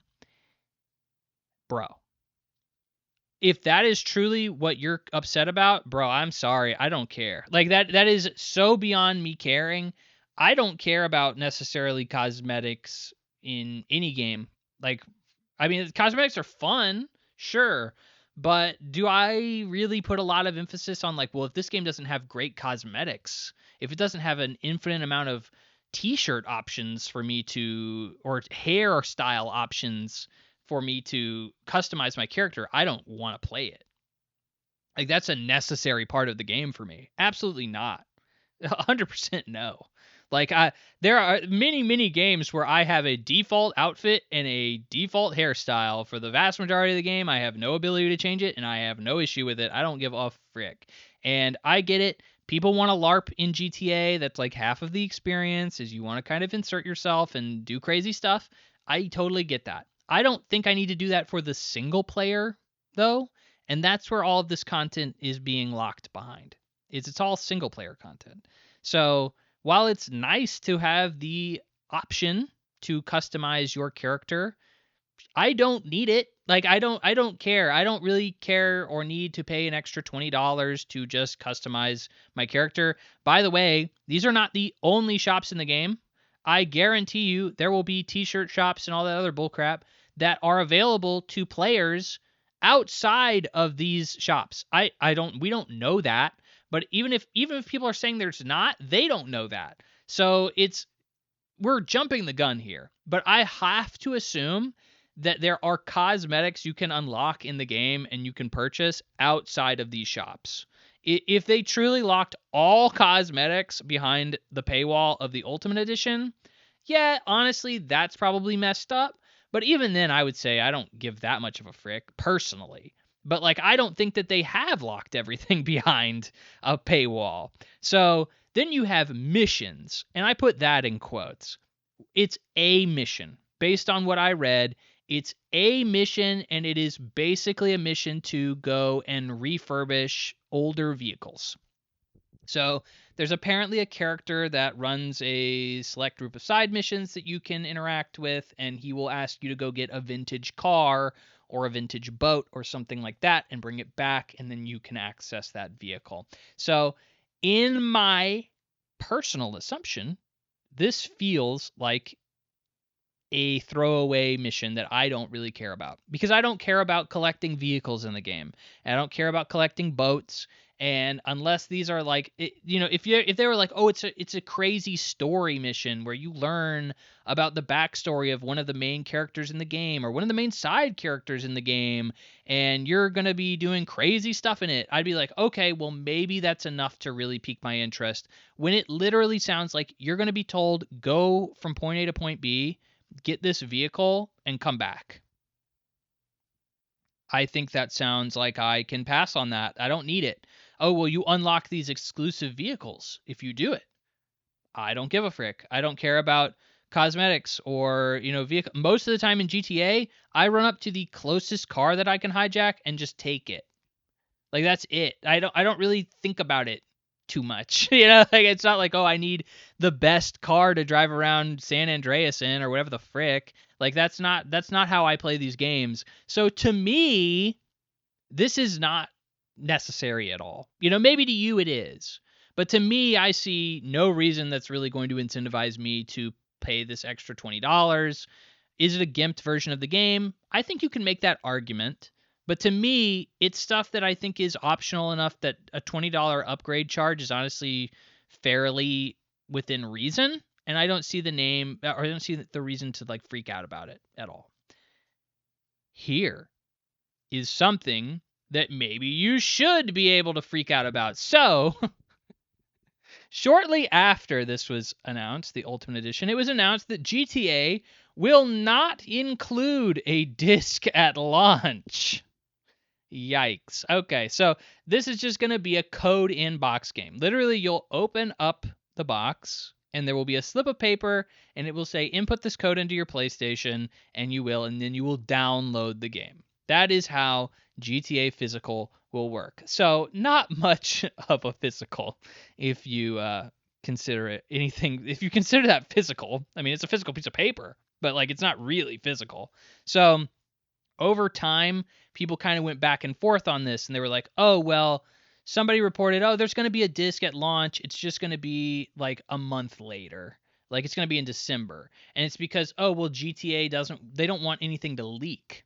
So if there aren't physical copies out at store shelves, there's nobody at freaking Walmart is going to take a copy from behind the desk or whatever and play it a week early or whatever the case is, and then it's going to leak. Like that's what they're trying to avoid. And then people came out and they said, well, actually, that's not true. They're not planning on ever putting a disc in this thing. And it kind of went back and forth for a little bit. And now we know there's most certainly not ever going to be a disc version of this game because Sony, which is the major platform that this is going to be coming out on, where most sales will happen, has basically stated, yeah, we're not going to make discs at all for the console anymore. So GTA was essentially the primer for this. They were priming consumers for an all-digital future. You should not expect a disc with your purchase anymore. And, that's kind of how things are going to be moving forward. And we're going to be probably the first major game to just not have a disc.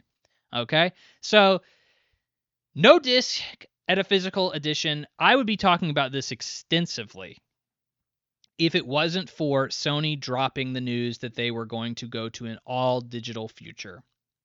Because this would be like, why the frick is GTA doing this? It doesn't make any sense. Like it seems to be just a silly thing for them to do that only really benefits them. That's kind of effed up. Because let's break that down. So no disc. What's the benefit for Rockstar here? It prevents game leaks. Which, hey, Rockstar is probably pretty protective of GTA6. It makes sense. It's a big game. They don't want anything kind of messing that up. It allows them to work up until the launch. So in most cases, games go gold. When you go gold, you have a version that is going to be on the disc. Most development studios continue to work on the game even after it's gone gold, and that's where you get your day one patches. So games typically continue to be developed for a very long time, even after they go gold. It's just that's the 1.0. That's the version that everybody's going to have on the disc before they have to install that day one patch. So it allows them to not have to stop and, go gold or whatever the case is and then continue working on a patch format. They can just continue to work on the game in perpetuity until the launch, where they can then upload the 1.0 patch. And then number 3, which I think is the big one. It takes the retailer's cut away. So you can still buy a physical copy of the game, but at a retailer. But why would you? If you're just going to get a code that you're going to put in and it's just going to be digital, why would you do that? Most people are just going to go digital. So every retailer, Walmart, Target, Amazon, whatever, wherever you're buying it, they are going to have a 30% take for every copy sold. And so when you do that, secondhand sales, baby, or that your Rockstar's losing 30%. Sony's losing 30%. You got to share that, baby. You got to share the love, share the money, split the pie. It's another piece of the pie that gets taken out. So they're just disincentivizing people from that. Not only that, but you've completely killed secondhand sales. even with like a game key card. So Nintendo has game key cards in which, yeah, you get a cartridge, but you immediately pop it in and it just gives you basically access to download the game off the store. That's all it is. You still can hand that key card over to a friend. They can pop it in their Switch, and then they have access to the game. So it still allows for secondhand sales. With the GTA code, you can't do that. You use that code, it's done. It's a dead code. You will no longer be able to use that code at all. So it's absolutely murdered secondhand sales. Analysts have come out and they've said, hey, not having a disc, nobody's going to give a frick. This is all talk. Nobody's going to actually stop wanting this game because it isn't on a disc. 80% of sales are currently digital, so it doesn't matter. I have to agree. There is no way that this hurts the game. It will easily just be like, well, how do I get it? Okay, that's fine. Like that's how most consumers will be reacting to this. There is also retailers are apparently concerned that supply for consoles will be constrained for the holiday season because of GTA 6. Thought that was an interesting little aside. Obviously, we've been talking about on this episode in and of itself, like Microsoft is like having trouble producing consoles. Steam is having trouble producing consoles. There's a component shortage, so of course that's going to be a problem. Like now people are having trouble buying these consoles, they're having trouble making these consoles, and now people want to buy GTA 6. They haven't bought a PlayStation 5 yet. They've been playing their PlayStation 4. There's still millions of people playing on PlayStation 4. So they're going to all have to upgrade to PlayStation 5 in order to play the game, or maybe they've just been out of the video game system for the past several years. They haven't even been caring about it. And they're like, oh, well, I have to come back in for GTA 6. And here they are. They have to buy a console. Well, millions of people are going to have to do that. And so it's going to be such a big launch, and there's such a tight supply strain on consoles and computing. It's going to be real freaking hard to get your hands on a console. So that's going to be fun. So in general, I think that the outrage behind this whole GTA situation is a little extreme. This will not be the first in-code box release. This will not be the first $80 game. This will not be the first $100 Ultimate Edition that locks content away from the player. These are all, honestly, I'm not going to say normal, but they've definitely happened in the past, and people really don't freak out that much about them. $80 games, obviously, it's a problem, but I think you're getting a good deal here with GTA 6. Like, that's just a fact. I think the Ultimate Edition being $100, bro, I see $100 Ultimate Editions all the time. Honestly, I've seen like $120 Ultimate Editions before with less useful content. At least this has some content that they're locking behind the $100 Ultimate Edition. Like, this is not always the case. Sometimes you'll just get like, I don't know, a digital art book and the soundtrack, which you'll never actually listen to, and then like a different gun skin and a different cosmetic skin. And it's like, that's $120. And maybe you'll get access to the season pass too. I think that typically comes along with like 120. Like that's typically what I see for that. And I'm like, dude, that's crazy. And of course, a lot of people freaking buy those things. So it's not like they don't work. Like the fact of the matter here is just silly. It's silly people are getting that mad about it. I get it. Times are tough, but you're going to pay the money, and they know you're going to pay the money. And if you're not going to, if you're not going to speak with your wallet, then it doesn't matter. If everybody said, yo, this is the most, like, there's no disc in the box, I refuse to play this game, I think we would have a really different conversation we're about to have about Sony, because they wouldn't see the need to completely cut out all physical copies of games moving forward from 2028 onward. There wouldn't be a need for 80% of consumers to buy digital and only 20% to buy physical. I'm sorry, but you're not speaking loud enough. Like, there's too many people who don't give a frick about a game in a code or buying a game digitally or whatever the frick, that you are a minority at this point. And you're probably going to buy the game anyway. And they know that. And Look, everybody wants to talk about this subject right now because it is GTA 6. And if you talk about GTA 6 because it's such a big game, you're going to get clicks. And that's just the fact of the matter is people are trying to ride this algo. People are trying to talk about this into the dirt because people are going to click on it. And I think it's a little overblown. I think it's honestly, you got out easy. I was expecting this base game to be $100, not $80. So I think, all things considered, this is a pretty normal freaking thing, minus the disc not being in the box. That's still silly. Like, no matter how you slice it, that's still kind of silly. But still, I think that there's avenues that you can do to circumvent that. Just buy the game freaking digitally. Just assume, if you are that frustrated about the disc not being in the box, just assume this is a digital only release. If you are that frustrated by it, just assume it's a digital only release. It will take up 90% of your hard drive, and you will happily download it anyway. You will happily clear out half of your freaking hard drive, or 90% of your hard drive, so that this thing can live there in perpetuity forever. That's just how the gaming community is going to work. It's how the community at large is going to work, and it's how most people who play video games are going to work. And most people who play video games, by the way, are not hardcore. They're casual. And this is a casual game. It just simply is. So I think that it's unfortunate that all of these things happened, but I don't think that they're like these crazy things, that are like out of the norm or unexpected given the information that we have now about the current state of things. So, I don't know. That is my thoughts on the GTA 6 thing. So, that leaves us to the final story that we have. Where are we on time? We are an hour and 37 minutes in. Yeah, and this is going to be a doozy. Oh, man. So, we have a lot to talk about here. So Sony decided to completely destroy any remaining goodwill they had left. So, where to even start? So, let's start here, shall we? Well, let's actually see here. Aha. Okay. We'll start with this.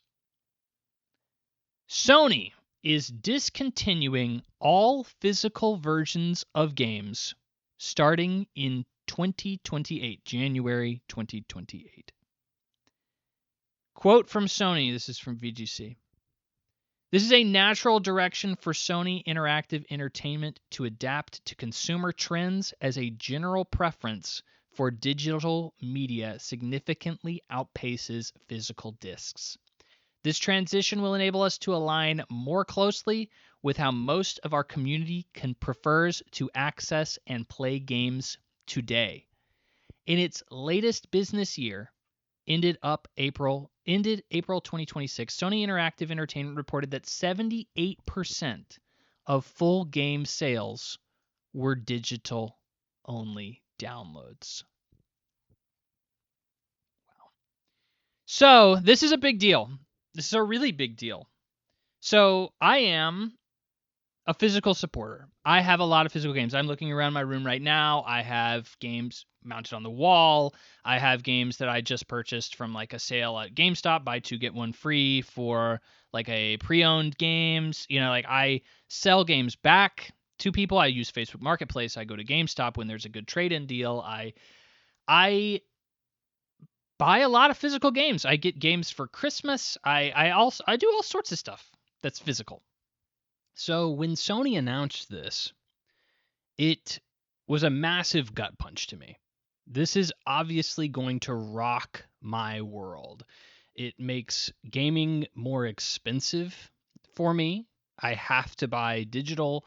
I don't have retailers that could compete with other prices to lower things down. I typically do see physical games often are lower prices than their digital counterparts simply because Walmart, Target, Amazon are all competing to give you the lowest price.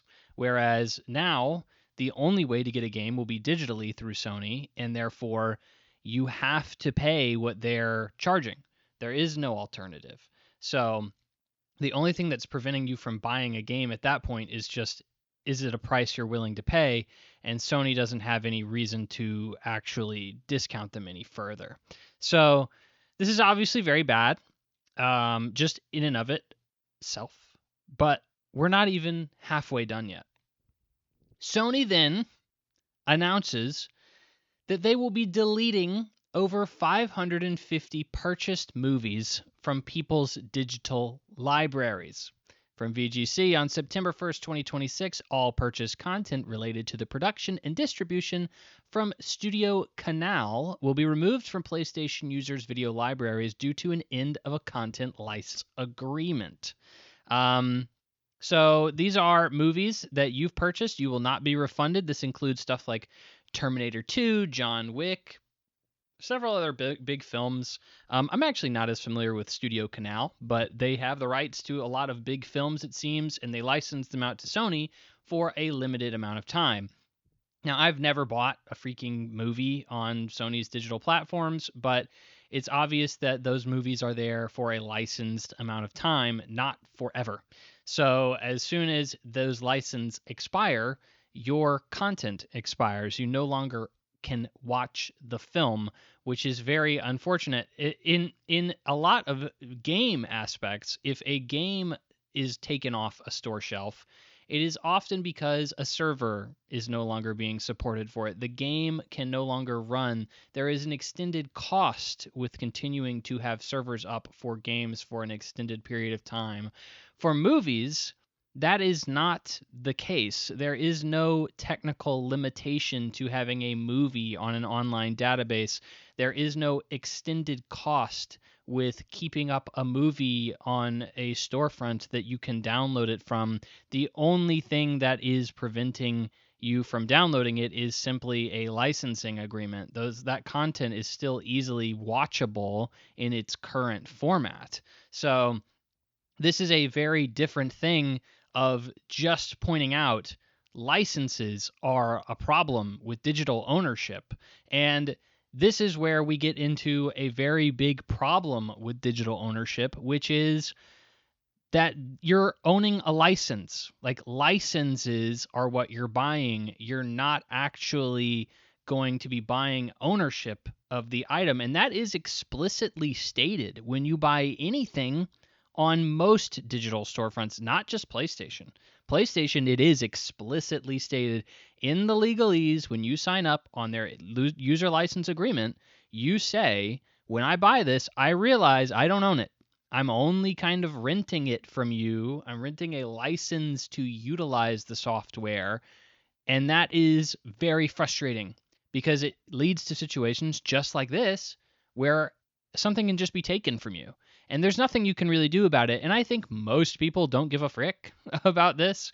These movies are probably watchable elsewhere, like on Netflix or something like that. Or if you really cared about ownership of this movie that you wanted to watch, you're certainly not watching it on your Sony movie account. Like, how many people are actually using that to like watch all their films? I would highly doubt it. But it is certainly an insult. I think most ownership of film, most people kind of understand when you buy a film, you're buying the film. But like, because that's just what we've been used to for decades, is you buy a DVD and you own it forever. Like that's kind of the understanding. But I think it's a little bit different now with digital ownership. That is not the case. And that is the same thing for video games. So Sony, in conjunction with saying, well, we're no longer going to be offering physical discs, now they're saying, oh, well, also, we just want to remind you, we can also take away your digital purchases at any point, and there is no repercussion for you. It is just gone. And that's really scary. That's a really scary thing to consider. Well, you say, Henry, that's a 1-2 punch, but surely it can't get any worse. Well, let me tell you. Sony then announced in another announcement, they then came out and said that they are closing the PlayStation 3 and Vita stores. So PS3 and Vita stores will be closed in all countries starting July 2027. So you have 1 year left to get your games in. This comes after they previously attempted to close it in 2021. So that was 4 years ago. So they gave you a long time. Like, I was very surprised they gave you this long. I thought it was maybe going to be 6 months or something like that. They gave you 4 or 5 years. And that was reversed. That decision was reversed after major public backlash. And so Sony said, okay, you can have it a little bit longer. Like, we realized we made a mistake, and they left the stores open. So the reason they're closing this is for a variety of reasons. One of which, and I think a very good reason, is that the store is just simply out of date. So let me walk you through it. If you wanted to buy something on the PlayStation 3 or Vita store right now, if you have a credit card associated to your account in any way, so like right now, I have a credit card associated to my PlayStation Network account. If I go into the PlayStation Network on the PlayStation 3, I will not be allowed to purchase anything on the PlayStation 3 store because my current Sony account has a new card associated with it. So the problem is that the old infrastructure is not set up to deal with the new cards that we have today. So essentially, if any card is used currently on the PlayStation Store for PlayStation 3 or Vita, it will throw an error and it will say you can't buy anything. We don't support that format. And so the only way to actually buy something is you have to go in and delist your current like cards on your account. You have to remove them, and then you have to add funds via PlayStation gift card. So I think that you can do that by buying funds on the PlayStation Network. Actually, no, you can't, because you have to freaking have a credit card associated in order to do that. Well, frick, yeah, you have to go to a physical retailer, and you have to buy a card to then insert into your freaking account. And then you can buy things using gift card funds. That is for the PlayStation 3 and Vita. That's the only way to get anything out of them. So these storefronts are absolutely bonked, and they need to be updated. And simply stated, probably nobody is buying anything on these storefronts. The Vita was never very successful, and the PlayStation 3 is 2 generations old. There's simply not very many people who are probably utilizing those consoles anymore. There's incentive to leave, and there's just bigger, better things out there. So most people aren't using these platforms anymore. Here's the problem. Or not the problem, but essentially moving forward, the PlayStation 4 and the PlayStation 5 storefront is more modern. So you're not going to have issues with that whole credit card system.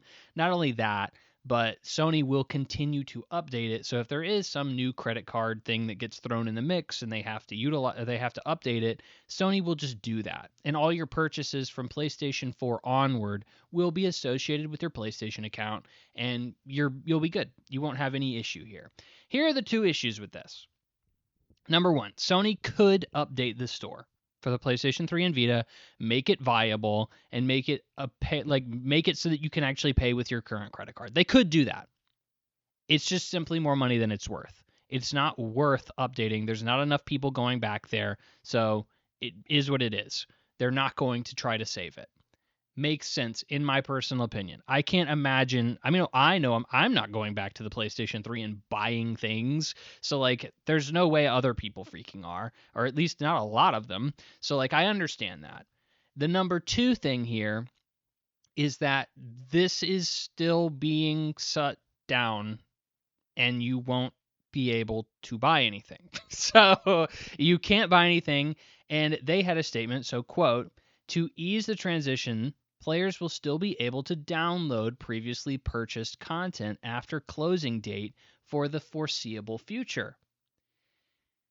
Foreseeable future is a really unfortunate choice of words there, because that doesn't mean forever.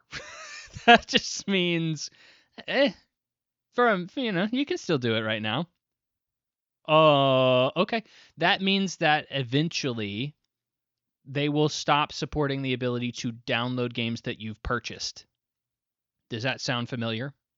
That sounds like they are stripping your ownership of those games, because you no longer will have access to them.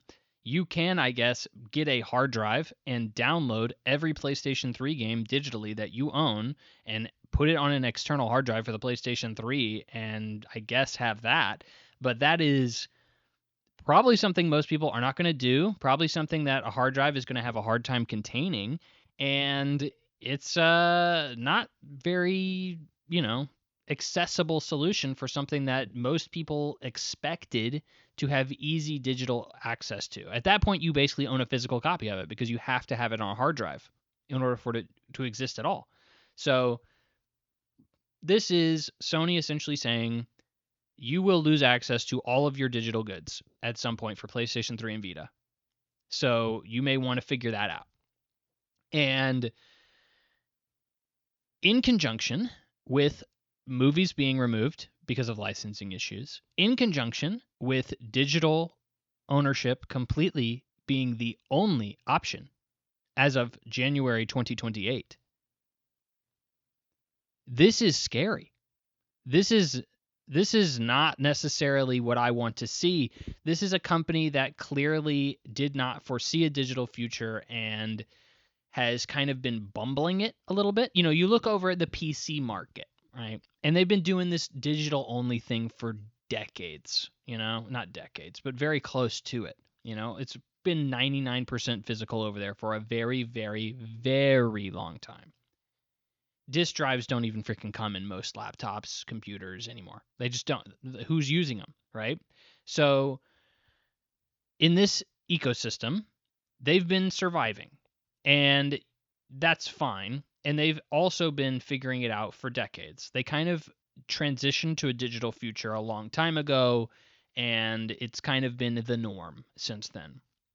Sony never really foresaw a clear digital future, and they've been the option for people who have wanted a physical purchase option, a hard ownership option in terms of, you know, hardware for decades. You know, people's collections are embedded into this ecosystem. Like, I now look around at all of my physical copies and I realize that all of them are eventually going to be passe. They are no longer going to be useful at some point. And I knew that to an extent, right? But I guess it's just kind of a really big realization to me that like everything I own physically is inevitably going to degrade, disintegrate, and go away forever. And you know, like that is that's where I kind of start being conflicted. It's like, well, I should have really seen that coming, right? Is an all digital future was obvious.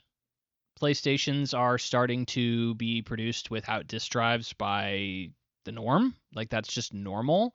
It is something that we know 80% of consumers buy digitally, only about 20% buy physically. So we're in the clear minority here. Most people simply don't care about physical releases. And we knew that the next generation had a total possibility of being an all digital console. So why is this such a problem? It's almost like people are acting like we never knew.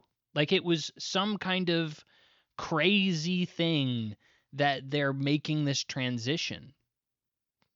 And it's obviously not. It's obviously been telegraphed for a really long time. If you follow any industry trends, if you follow any analysts, if you see what these companies have been doing, have been saying, you know that they were going to do this. But it just feels like no alternative. Sony has shown no interest in giving an incentive to go all digital. And then you are also hit with this reality that there are a lot of downsides to digital ownership. So, I was speaking with a friend about this, Alex, my buddy, if you're listening. And he talked some sense into me. So I remember when I heard this news, I texted him. I was like, "Bud, this is gut wrenching to me. Like I really am disappointed. I think a large part of it, looking back, was emotional.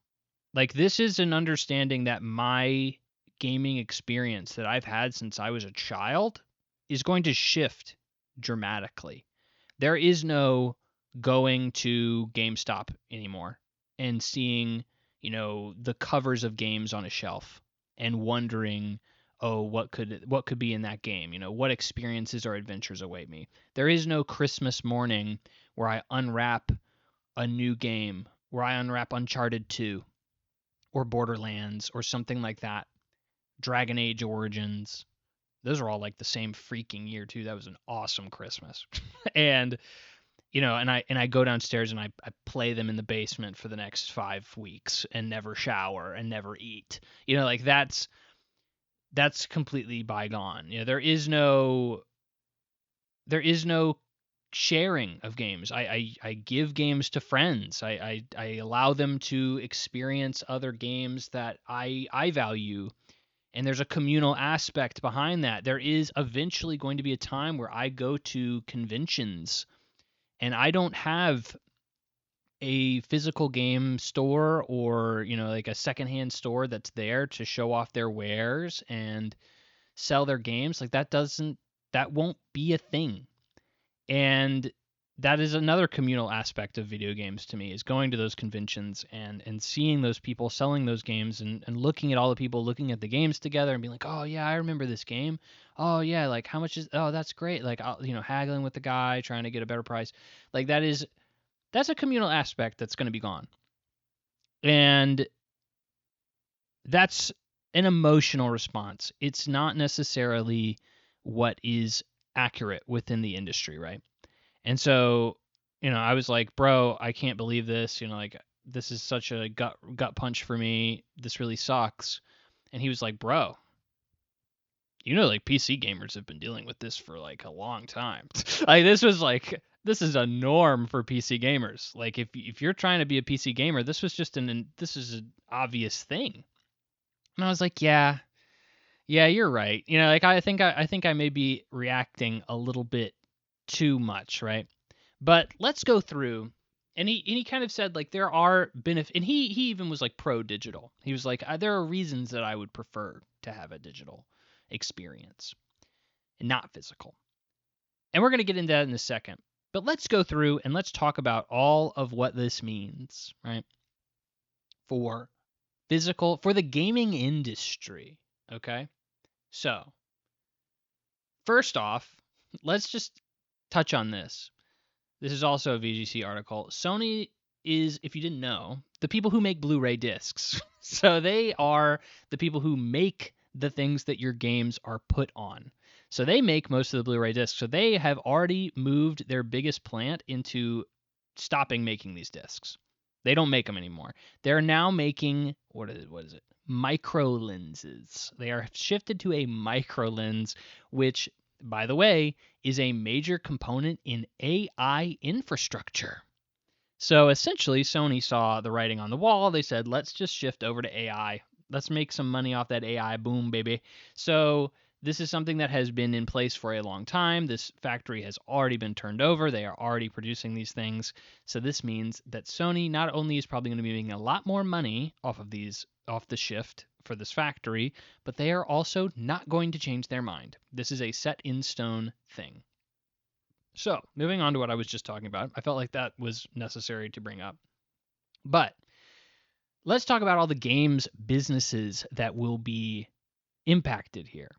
This is going to impact all like boutique physical people, like limited run games. I am 8-bit.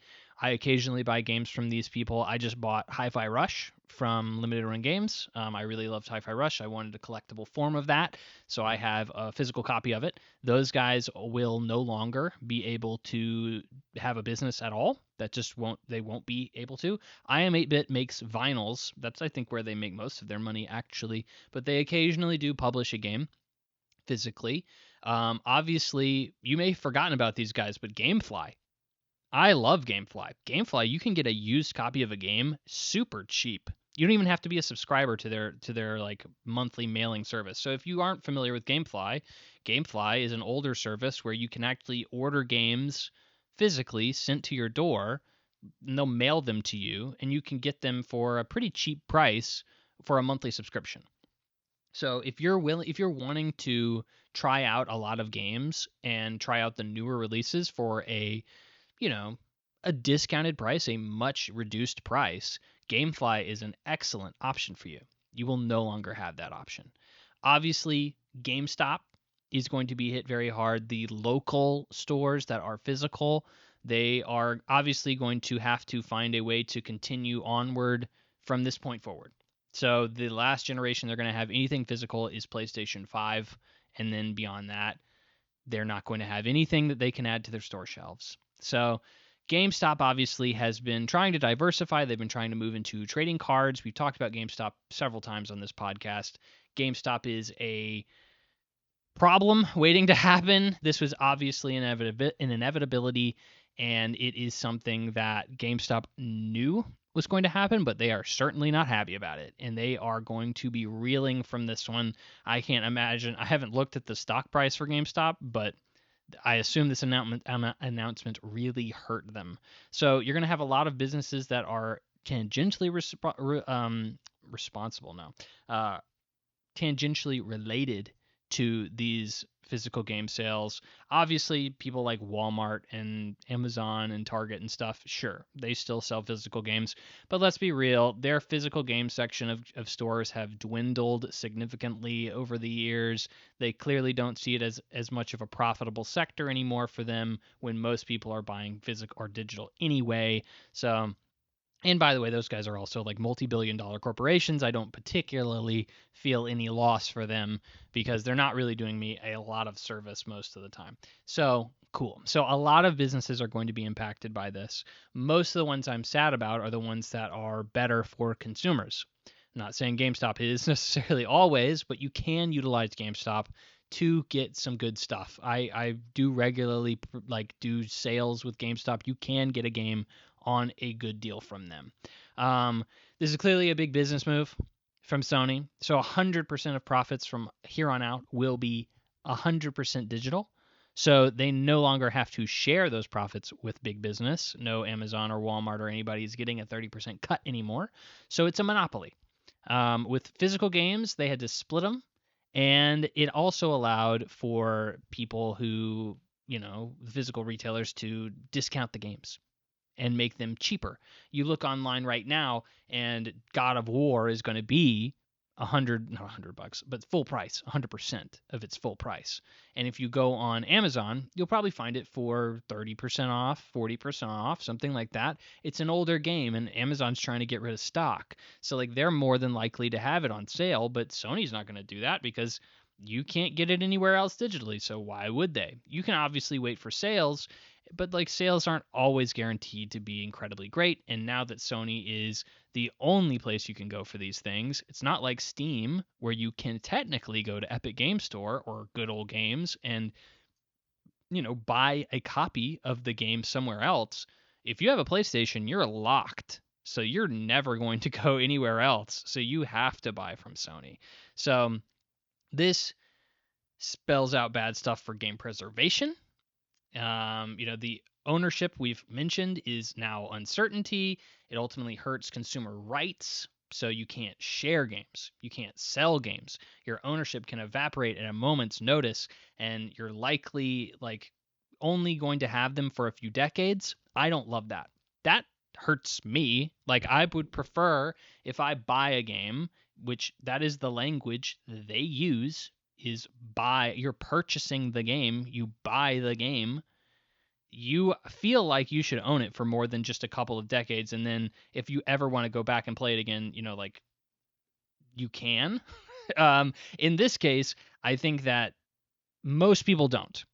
People have in the hardcore community always been fighting for backwards compatibility, and what we've learned through the stats is that not many people really take advantage of it very much. They just don't.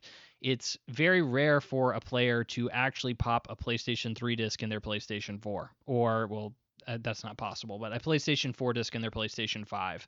That just doesn't normally happen, which is unfortunate, but is simply most gamers are just playing the thing they like or the thing that is new. And so backwards compatibility is just kind of, not a big thing for most people. It is for me. I still go back and play older games, but that's just not most people. And I can't say that I pull out my PlayStation 3 and play it all the time. Most of the time, if I really want to go back and play a game that's a long time old, I will buy it on Steam for $3 or something and just play it on my Steam Deck or something rather than actually get it on the PlayStation 3, like play it on the PlayStation 3, pull out my PlayStation 3, hook it up to my TV, and then, actually get the disc out and put it in. Like, it's far more convenient for me to just spend $3 on a Steam sale to actually play frickin', I don't know, Callisto Protocol or whatever the frick. I don't know. It's not a good example, but you get it. I was thinking of Alpha Protocol. That's what I was thinking. Play Alpha Protocol. But anyways, so that's not fun. Collectible markets is another thing that I think is going to take a huge hit. That kind of goes in conjunction with what we were talking about earlier with like IM 8-bit and limited run games. I also see this as a problem for like PSA. So I have some graded video games on my wall. I think they're fun. I like the idea of graded video games and kind of treating video games as a sought after collectible. That's interesting to me, and the market is also very interesting to me. I would not recommend getting in it, and I think that it is a very hardcore and niche consumer market. That also there are some scummy people trying to manipulate, in my personal opinion. But like in general, I enjoy collecting. Like I said, I have Hi-Fi Rush just because I wanted to have a physical copy of it. I have, looking at my shelf right now, I have a physical copy of the collector's edition for Valkyria Chronicles. I have the collector's edition for Final Fantasy VII Rebirth. I have a few Japanese copies of games that I can't even play because they're region locked, and I just like looking at them because I like the cover art of a Japanese game compared to what I got in America. Like, I think that collecting can be fun, and there are some games that I like collecting. And so something like a PSA, something like a WADA, which is now PSA, but those are dead. Or at least they will be dead, and it doesn't help them very much to see this happen. So in general, most of these, if you haven't noticed, are enthusiast edge cases. They're a small portion of the community that will even care about them. And I've said that as I've kind of been going through them. So most casual consumers don't care about owning a game forever, since most rarely even care about going back to them in the first place or collect them. They don't have enough games that they need to resell. So reselling a game isn't something that they really care. Most gamers buy 2 to 3 games a year. At that point, just throw it in the trash. Like, there's no point.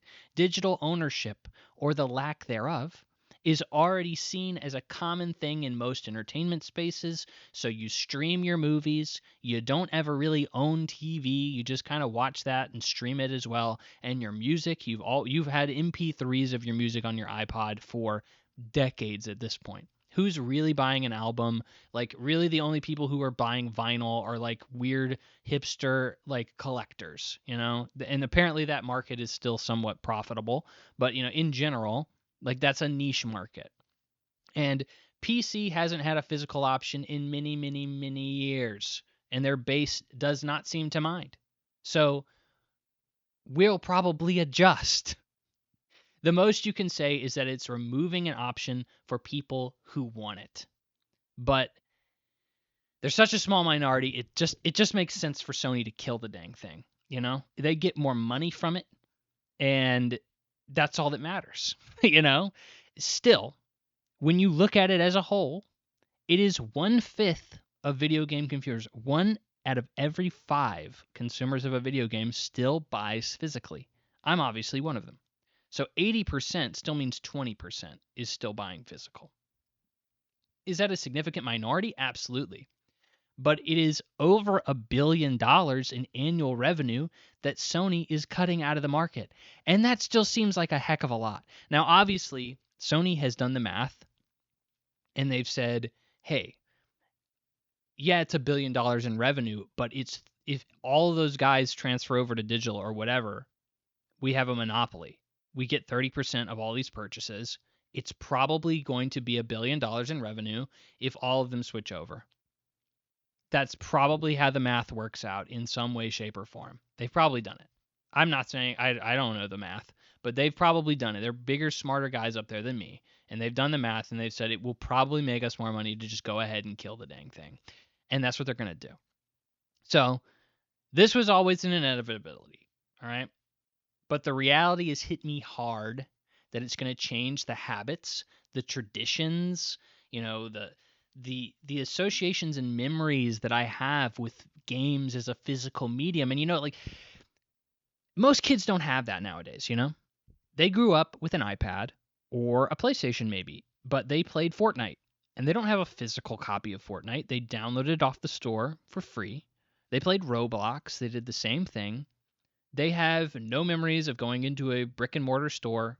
Their mom ordered everything through Amazon, and they're never going to actually care about physical games. All right. This is a part of the medium that simply is for old people now. It just is. And that's normal. And the problem is here that it hurts me emotionally, it hurts me financially, and I'm going to have to rethink those things moving forward. It hurts me preservation wise, and I'm a big advocate for preservation as well in video games. I think video games should be preserved, but the thing is most video games can be preserved digitally, so you don't have to have a physical copy of a game. And actually, the Video Game History Museum came out and said like this is actually not that big of a deal for us. Like I know everybody's looking at us and saying they're not preserving your games, but like in general, even the Video Game History Museum was like, honestly, we prefer digital copies because most people play the games after a day one patch, and that's the game they remember. And so like that's the games we're trying to preserve. So digital copies are actually where we prefer to preserve things. The problem is Sony will, if they do not have better options moving forward, push people to piracy, which I don't want to encourage. I would prefer people to get things the legal way. But in this case, games will go offline, and if they have not been preserved yet, if they cannot get pulled off the network, or if somebody can't crack them, then we'll lose them. So at this point, we have no sign that that's going to change. We have no incentive to think otherwise. So a story that came out not too long ago was that Microsoft was considering that they would have a program that allowed you to transfer all of your physical games into digital copies, and then you could even transfer ownership. So if I had the disc and then it gave me a digital copy, and then if I gave it to a friend, it would remove ownership from me and they would have ownership. I don't know how you would figure that out in an all digital world, who has what game, but I don't know. I guess the smart people at Microsoft were trying to figure that out.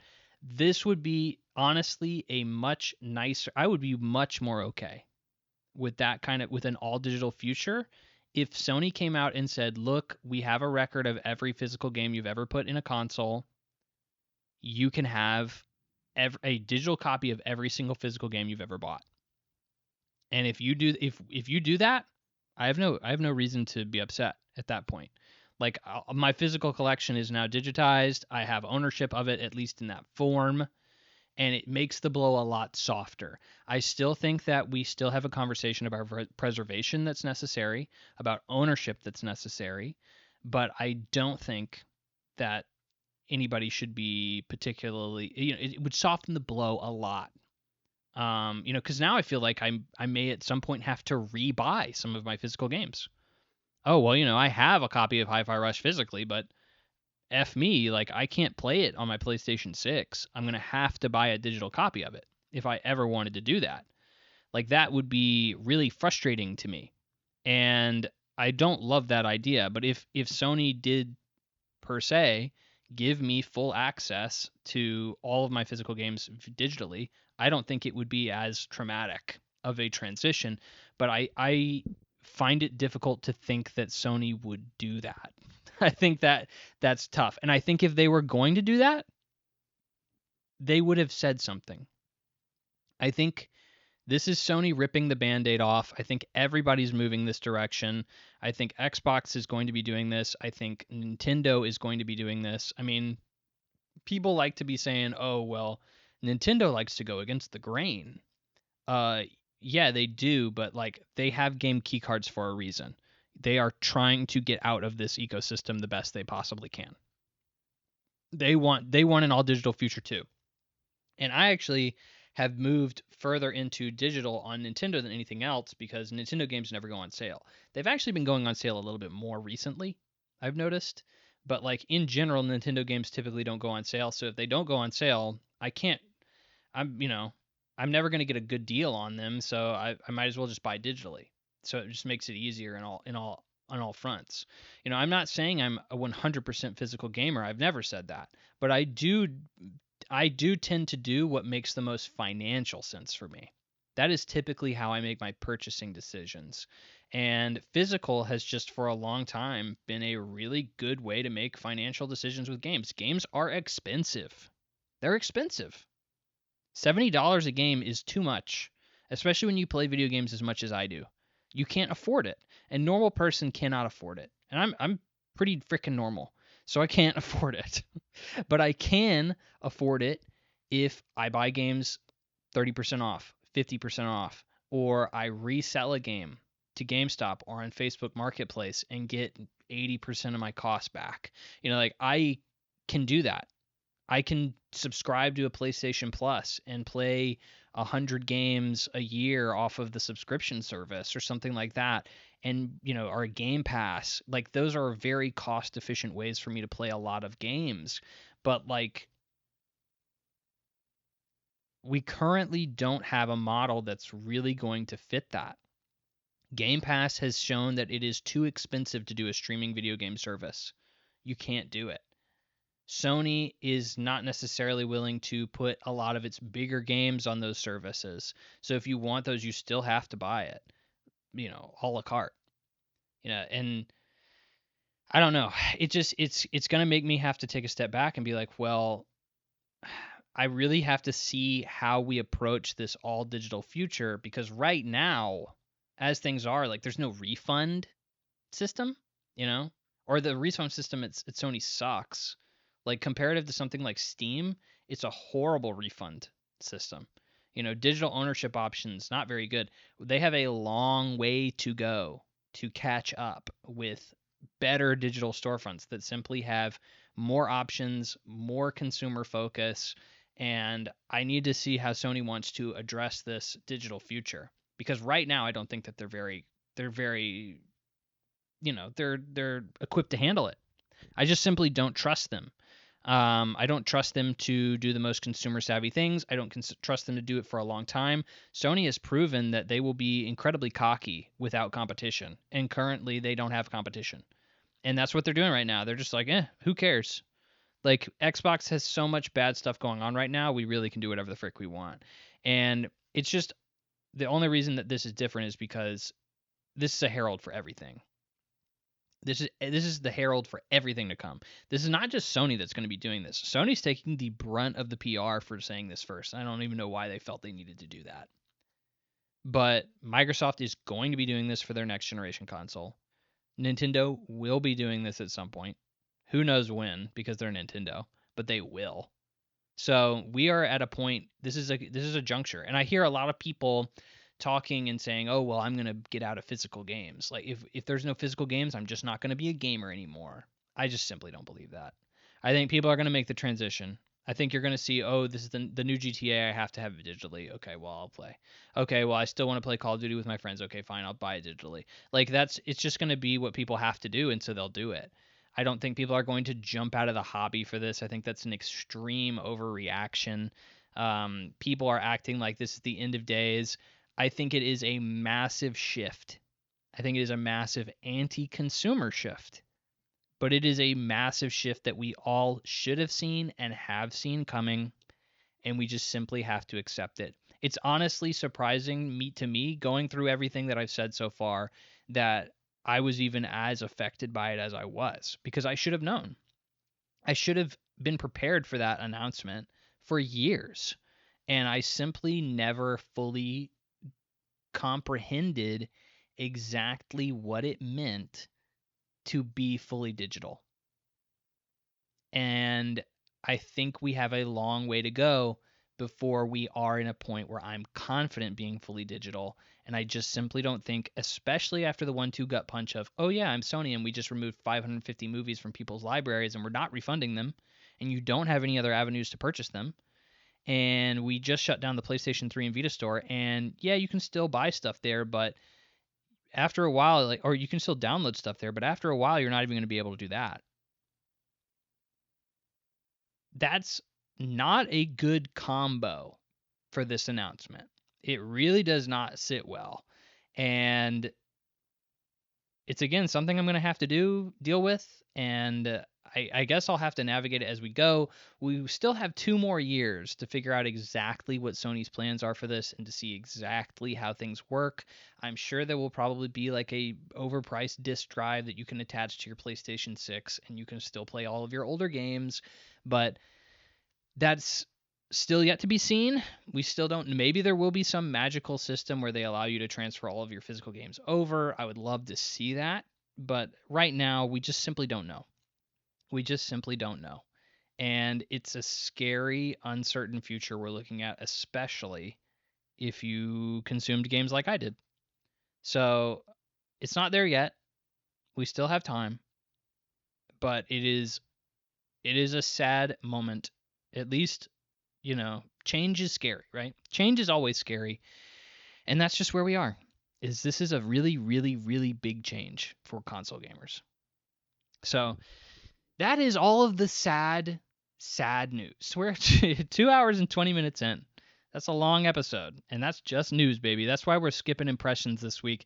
It's probably for the best anyways, so the only impressions I really have are Xenoblade Chronicles 1 Definitive Edition. I've been playing that. I'm about halfway through it, a little less. But I love to, or I prefer to, talk about games that I've finished completely, so I can give like a full, representation of the entire product. So I don't love talking about games that I haven't played already or haven't finished. Obviously, it's a long game, not only that, but I just haven't had a lot of time to play as much recently. So I've really been struggling to find any time to play Xenoblade Chronicles. Like, I've been like, oh, maybe I can play an hour here today or something like that. So it's just, it's rough. It's rough out in these streets for a gamer with no time on his hands and many, many JRPGs that are 60 plus hours long. But in this case, this is an old JRPG that is, from the Wii. And it honestly holds up pretty freaking well. Like, I'm actually really surprised how invested I am in it and how much I enjoy the world and the characters and the environments. And I'm not going to say like the combat is anything too special. There's definitely issues I have with it, and maybe it'll change as I go. But like, the story is moving at a very good pace. There's a lot of twists and reveals, even early in the game, I feel like are very well done. And it's exactly kind of what I wanted from a JRPG. Like, in all honesty, this reminds me, and to be frank, it is from kind of that era of JRPG, but this reminds me of games, like specifically JRPGs that I would play as a kid, as on the PS2. Like, it kind of reminds me of that in the best way.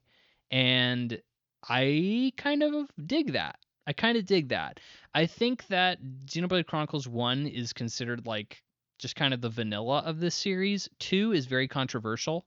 I hear people talk a lot about 2, but I don't ever hear any specifics. I always hear people say like, "Oh yeah, 2 sucks." Or I hear them say, "Yeah, 2 is my favorite game of all time." So there's not a lot of people who are just like lukewarm on that game, and I'm really interested to see where I fall on it. But in general, I'm enjoying Xenoblade Chronicles 1. I think, I'll continue to play it. I'll try to finish it, and I'll hopefully finish it in a normal amount of time and be able to move on to other games. It's always the frustration of starting a long game like that. Is I'm like, okay, I'll enjoy this for like 10 hours, and then I'll be like, oh, my backlog. Oh, it's just staring at me in the face. Like, I know I have another 50 hours that I have to play this game, but like, I have so many other games that I have to play. So like, that's where I'm at with Xenoblade Chronicles right now. Is I'm like, oh man, like, I hope I can get to the really good parts of this game soon. Not that anything's bad currently. It's just kind of like a cool JRPG. So I'll hopefully have more to talk about next time with that. But in general, this has already gone on for a very long time. My throat hurts, and it's a very depressing episode. So I hope that I've informed you. I hope that you've had a fun time listening. I hope maybe you've learned something, you thought about something, you want to play video games. Maybe I'm your best friend. Maybe you want to send me money. That would be cool. All that would be great. So consider those things, and Friend, I will see you next time. Bye-bye.